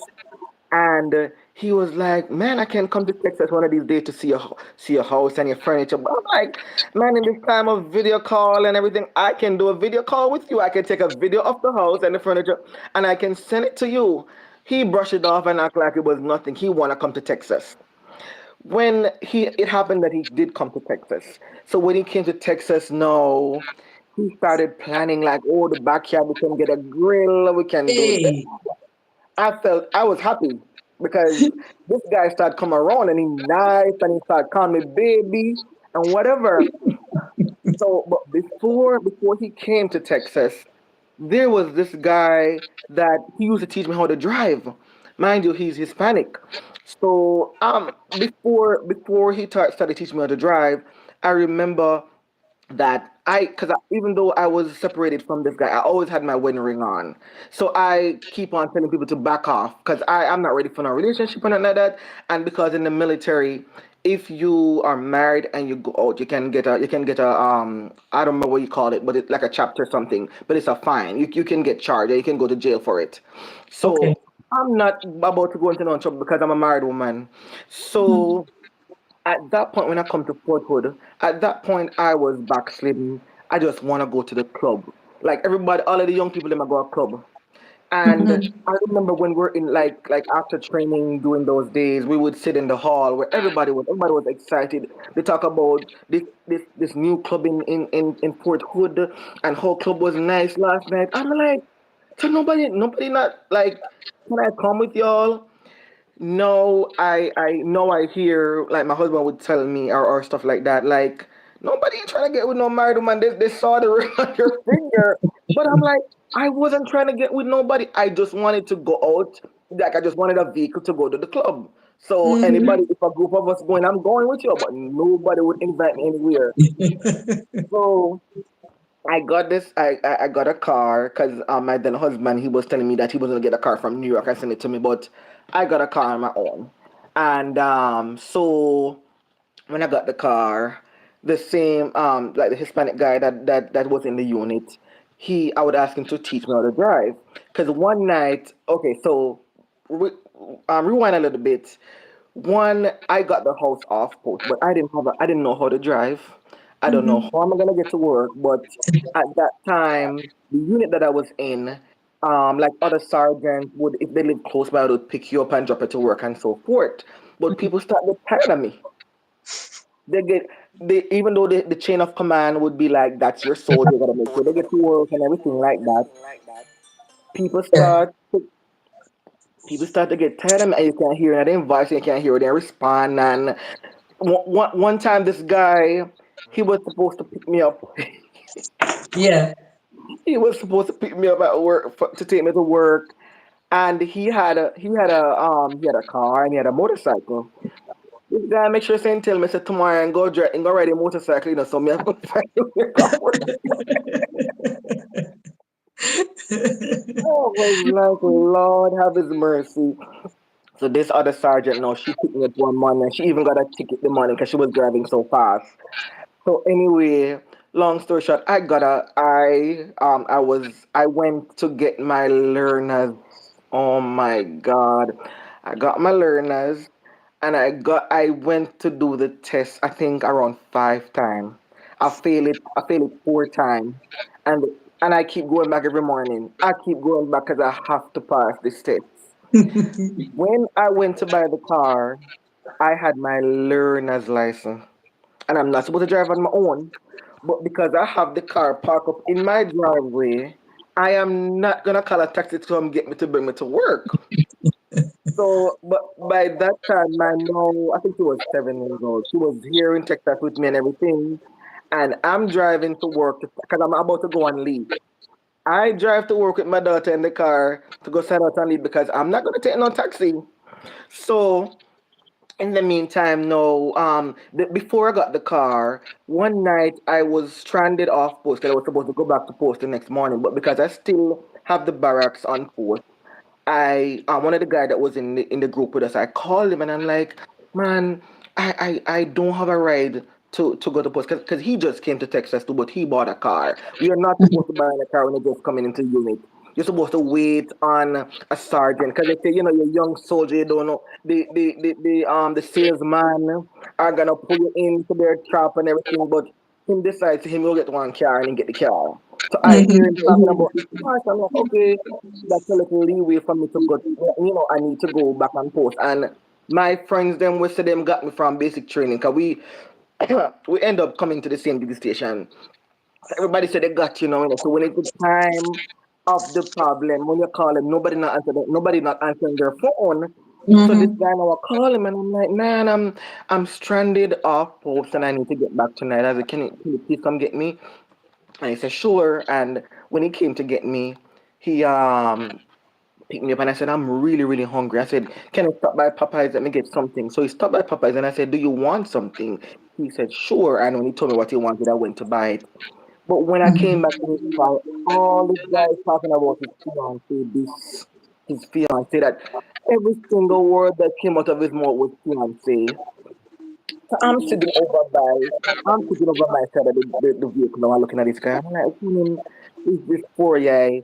This guy, this nerd guy with his glasses and whatever. Like, me didn't think I don't want him. Like, why is he talking about his fiance? This. Mhm. So, long story short, one night he called me up and was like, because that time my last name was Maitland. He said, Maitland, you still want to go to the club and whatever? I'm like, that time me and I met another Jamaican, so she was by my house. And I said, James, one guy just called me, I want to go see my girl club. You want to come? He said, yeah, man. So the three of us went out, we went club hopping that night, back and forth until, you know, my friend was ready to go home because I don't know, somehow she felt like the third wheel, I don't know, but this guy was all over me and I'm like, okay, you know, but she wanted to go home. So when when we dropped her off, he dropped me off and went back to post. So when he was on the way to post, now I shoot him a text. I said, "Boy, me never ready for the night." And I wasn't. Like I wanted to keep going to clubs, but my friend ready for going, but I wasn't ready to go home. So he came by the house and Netflix and chill. Netflix and chill happened. I'm like, so that was, we he just every evening he would stop by the house and we would they're talking and blah blah blah and whatever be the case. And my friend didn't know that little episode happened. So sometimes she would be by my house. And where am I go?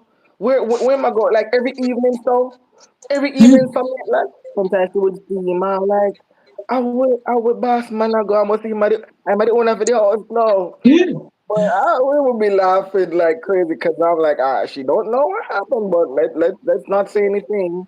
So he was the one who helped me teach me how to drive. But meanwhile, everything is going on. I'm like, dude, don't get don't get this twisted. Don't get this twisted whatsoever because I'm a married woman. My husband is coming to Yeah. Texas. Yeah. So when he came to Texas, nobody's gonna call my phone or anything like that. So Yeah. when he left and went back to New York, he kept on calling me. But this guy now who knew about the story about the abuse and everything like that, he said, I don't understand. Like you're a very nice person and all of that stuff. Why is he coming back to your house? Why are you stooping down to his level or whatever? So I stopped answering while because every evening he's there. So when my husband would call me on the phone and talking to me, he's over there in the other side of this. He's on the other sofa listening, and like he would get so mad and whatever. I'm like, now what I'm doing?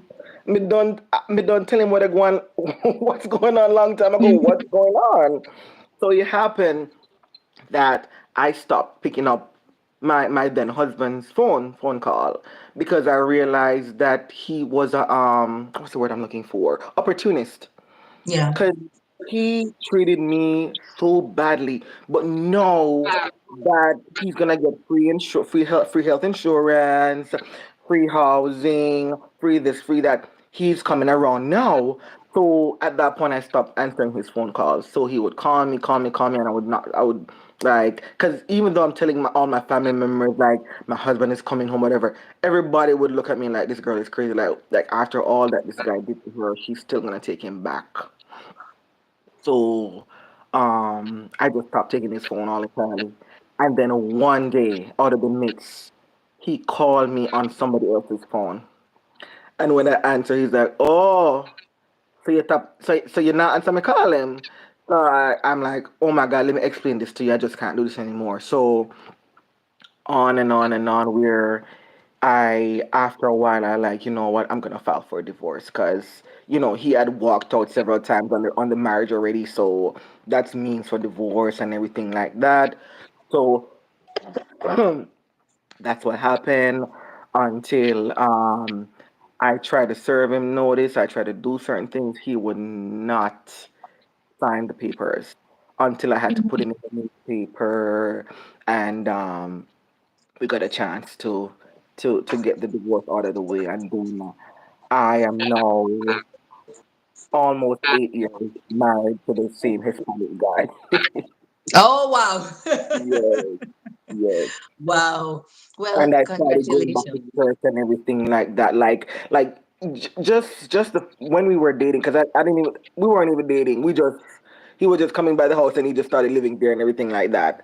But when even like after the day after the club, I said to him, I was going to church and I would really like to start going back to God.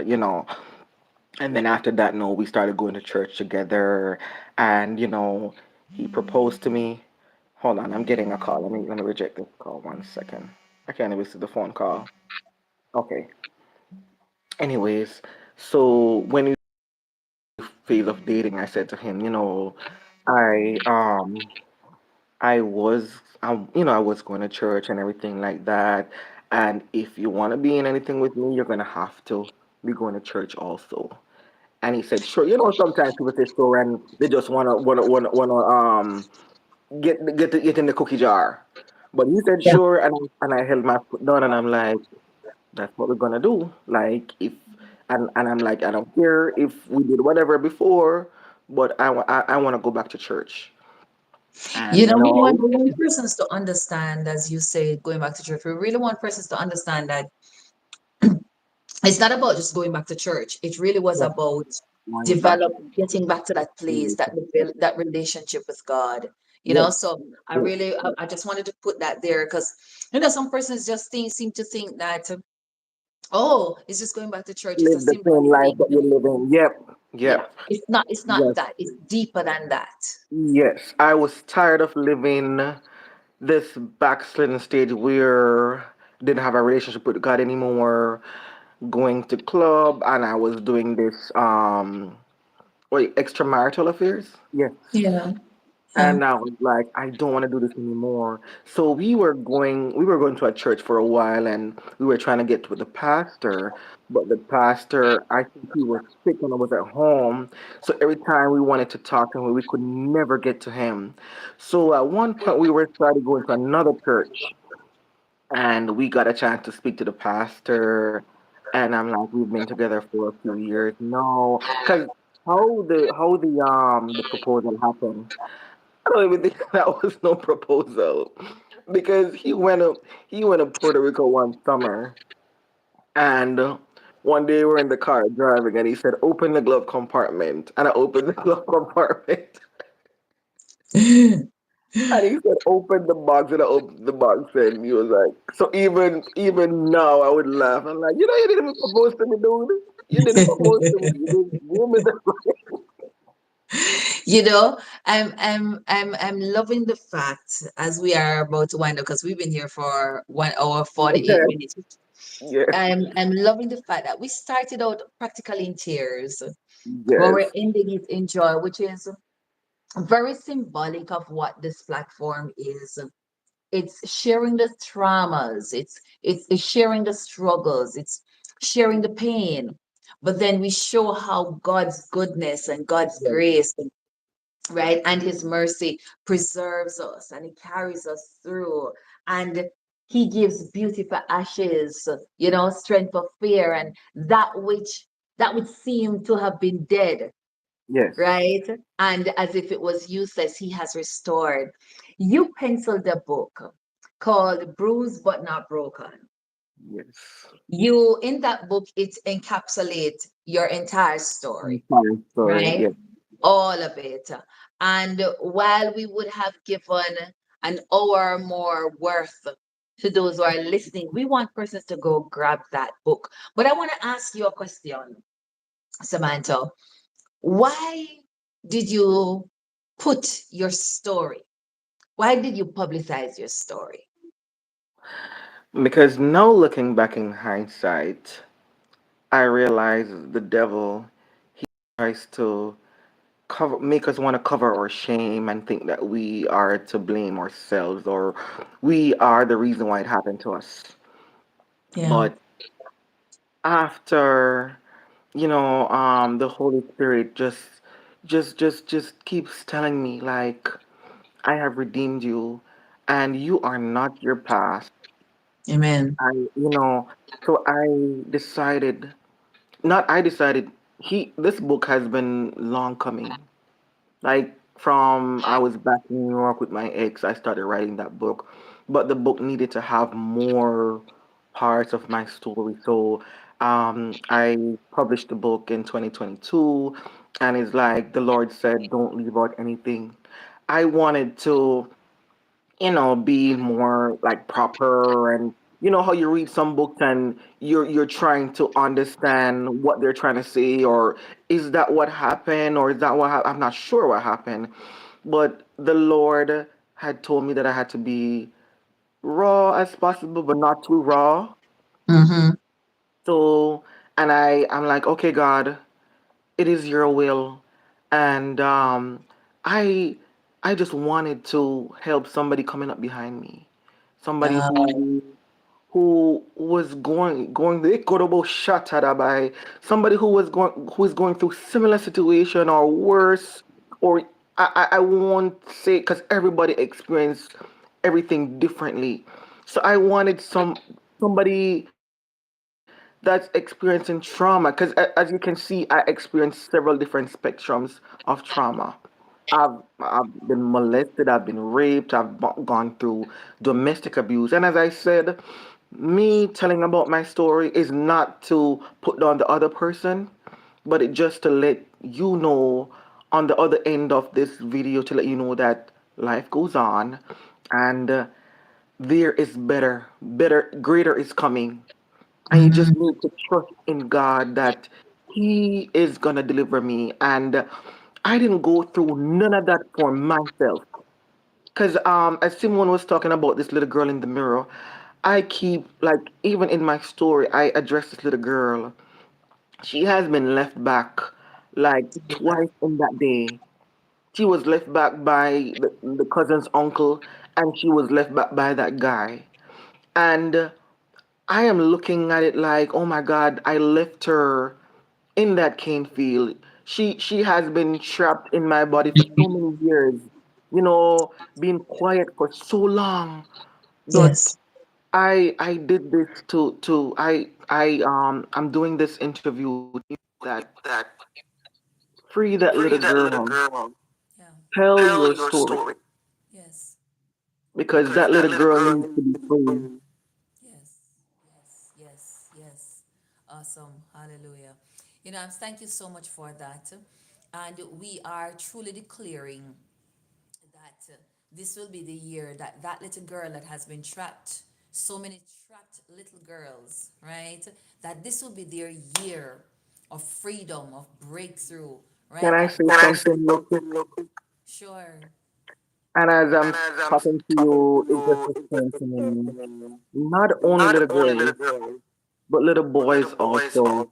Come on. Because I know that there are few little boys out there that were hurt, been through trauma by their mom, by their teacher, by this girl that was left home to take care of them, by their aunts.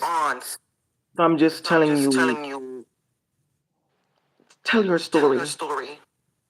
Because the more I tell my story, I won't tell you that I'm 100% healed. But the more I talk about my story, I am healed. Amen.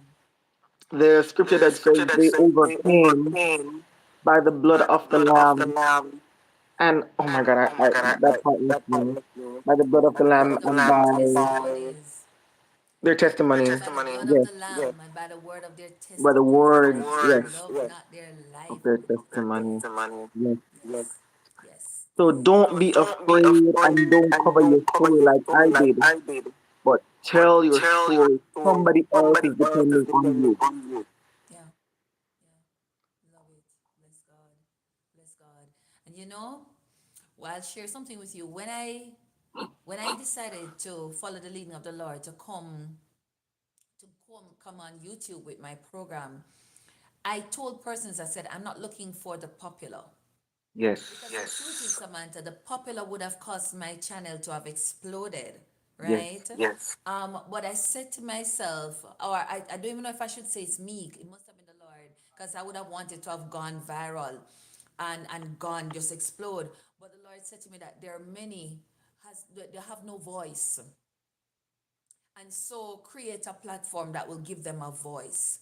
The people that the popular not looking for but have a story.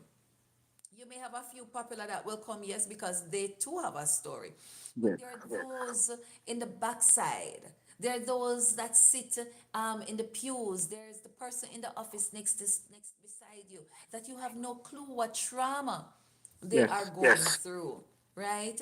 Um, as I listen to you, I think about so many people that I've grown up with. And we look back and we know some of the traumas they've been through, but nobody would have believed them then. And so they took on personas, they changed in different ways, and that was their coping mechanism. And so we look back at them, look back at them now, or they look back now and they realize some of them have lost some years. yes. Some of them has long to laugh because the years were stolen. And then I think about my 9-year-old daughter. And I think about the other little girls like her that we need to protect. Can I share something with you? Sure. Even, I don't know why I'm hearing an echo in my background. Okay, yes, I'm realizing, let me just check something because hold on, let me check something. It seems as if we ended and came back on. I just want to check something. okay, Actually, go right ahead. Go ahead. okay, Go ahead. okay.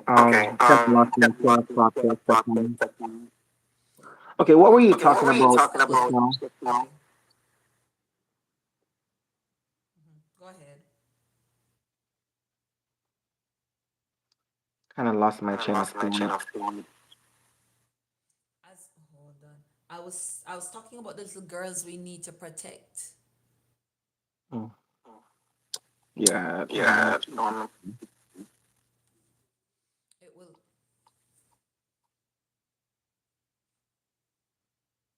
it will come back.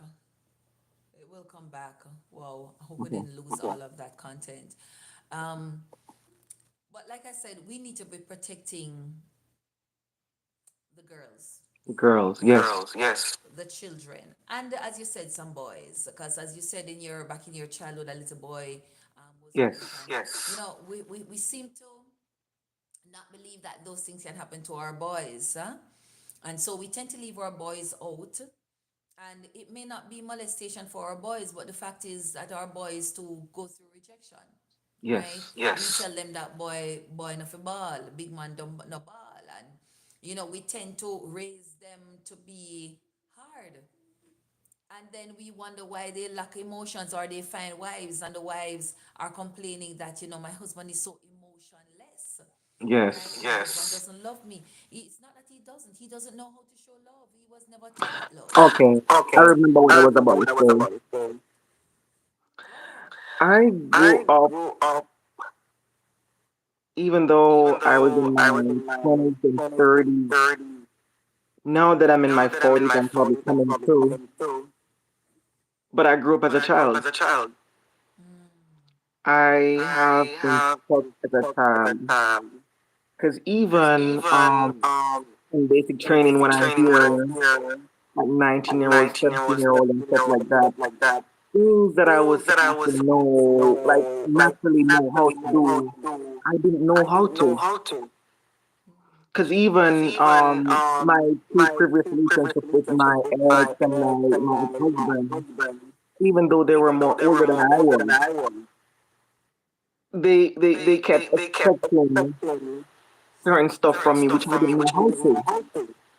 Yeah. So I realized that I have always been a child living in this adult body. Yeah. Yeah.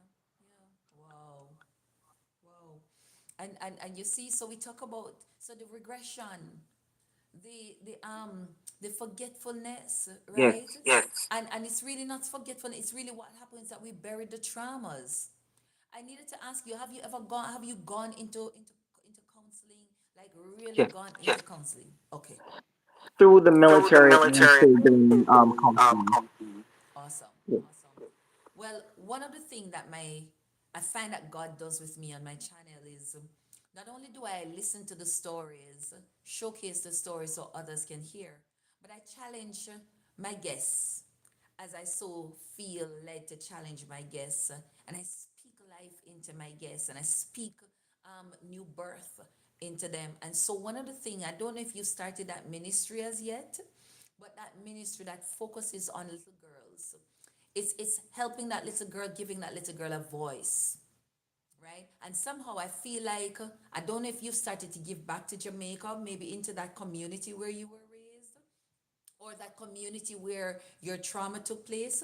But you probably want to find, maybe it's a church you can find that you can attach your ministry to, or a group, whatever it is, or you are going to make it something where maybe once per year, twice per year, you're going to come down and you're going to bring together the girls in the community, and I don't know, create an environment that the girls can be doctors that will talk to them, counselors that will talk to them. That's what's coming to mind. Giving these girls these little package, these little Yes. personal care bags, right? Because a lot of them may have caught diseases. A lot of them maybe, even though they don't necessarily want to be promiscuous, but they're finding themselves. Give them those little bags that will care for themselves.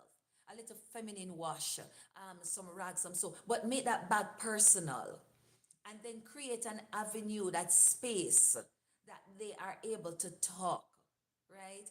um I don't, as I said, I know that I'm not acting on my own. So No. no, create that. It may be something that you may want to do there where you are, but somehow I'm feeling like you need to go back and plant some seeds. You need to uproot some seeds and plant some seeds into that. Okay. So I currently live in Houston, Texas. I have this food shop that I own, and me I and my feel like mom your run phone is not together. on where your mic is. Occasionally it goes Yes, low. I'm hearing an echo. Uh, It's not just the echo, it sounds like it goes low and come back to Say that again. it sounds sometimes like it goes low and then it flips back Oh, high. okay, that's okay. So after I published the book in 22, I created this foundation called Bruised But Not Broken Foundation, Awesome. but I haven't acted on it as yet because I'm so busy with the food truck. So what I did recently, because I feel led, like God is leading me to, as you said, I just have this dream where I want to help. these are the girls, or even I feel like even women on a whole who have grown up and missed out on their childhood. So I didn't wanna talk about this, but I feel like I need to say it, probably to hold myself accountable. I will be going back to school to do something in counseling so I can be more have this professional background and can understand more how to attack the trouble, the problem. So I have decided like start soon I will be doing a bachelor's in counseling. So yes, you are not lying at all. That's where I'm moving towards. I Now think that I hired some more people on the Facebook, I get a chance to start. Okay, God, you have to get the glory to this. I don't think I'm just. I have a gift of cooking, but I know that my trauma is leading me to helping those coming up behind. yeah, yeah. You don't have to wait until you have finished the bachelor's. Start. It Yes, could be. It could be finding. Like I said, it could be finding maybe the church in the yes, community back home. Find out what they're having. If they're having anything major, or just even within the little Sunday school that they're having their or the youth service or whatever outreach ministry, and you can decide that okay, you're gonna find somebody responsible and you send those things down, or you're going to take them, or whatever it is, or you're going to sponsor stuff there that will cater. And it could be that you're going to say to them, find three girls, yes, 3 or 6 girls, and I'm going to invest in these 3 or 6 girls. These are girls that either persons know for a fact that they're going through trauma, or you may want to find a school. Maybe it's your school. Ask your counselor, the counselor yes, at the school, which 3 girls, which 6 girls, which 3 boys, 3 girls that needs the help, and you're going to make that your investment, your ministry to them. You yes. see, listen, you know what always comes back to mind? This song, Ray Bowles singing, "Thank you for giving to the Lord. I'm a life that was changed." And the song speaks about this man getting to heaven, and he's recounting, he's coming up against all these weaknesses, not against, but coming up with all these weaknesses are coming up and testifying of how they came to know Jesus because of his acts, right? So Yep. it's not about the fame, it's not about the glory, it's about what are we doing for the name of Jesus Christ, for the building of the kingdom, right? And he gets the glory out of it. Right And now, it's we're going to. weird. It's weird enough for you to tell me that I don't even have to. Not when I start my bachelor's because that's what the Lord keeps reminding me. Like, Samantha, don't you believe in me? Like, you don't even have to have that thing behind your name. So I think it's just me thinking that people are gonna think that I'm not worthy enough without those letters behind my name in order to lead a group or a community. When God is in it, girl, you Yes, have enough to get it going, right? yes. We don't need as I said, we don't need the popular. We don't need to be about Mm-hmm. the popular. We just need to be about Jesus' business, Amen. right? We are about to wrap up, but I want persons to know where can they find your book, because if you have listened, guys, to this amazing woman's story, you know for a fact that you definitely want to read the book. So, where can persons find your book? Where can persons find you on social media? Tell us where we can find you. Tell us the name of your book again, where we can find you, and we wrap up. Okay, so my book is on Amazon. It's called Bruised but Not Broken. I came to realize that there's a lot of bruised but not broken. But look up Samantha Nikki Ojeda. And I'm on social media. I'm on Instagram as Sam the Game Changer. And I'm on TikTok as Sam the Game Changer. And Facebook is Samantha Nikki Ojeda. And if you want to have some great Jamaican food and you're in Houston, the name of my food truck is Flavors of the Grill. So there you go. May God get all the glory from my story. Amen. Amen. Bless the Lord. my darling. Thank you so much for coming and sharing. You're welcome. You're welcome. God gets the glory. I'm really looking. I see we had gone an hour and 40 something minutes. I saw the thing change and then I'm seeing 15 minutes here. I'm Okay. really hoping we haven't lost the content. But you know what?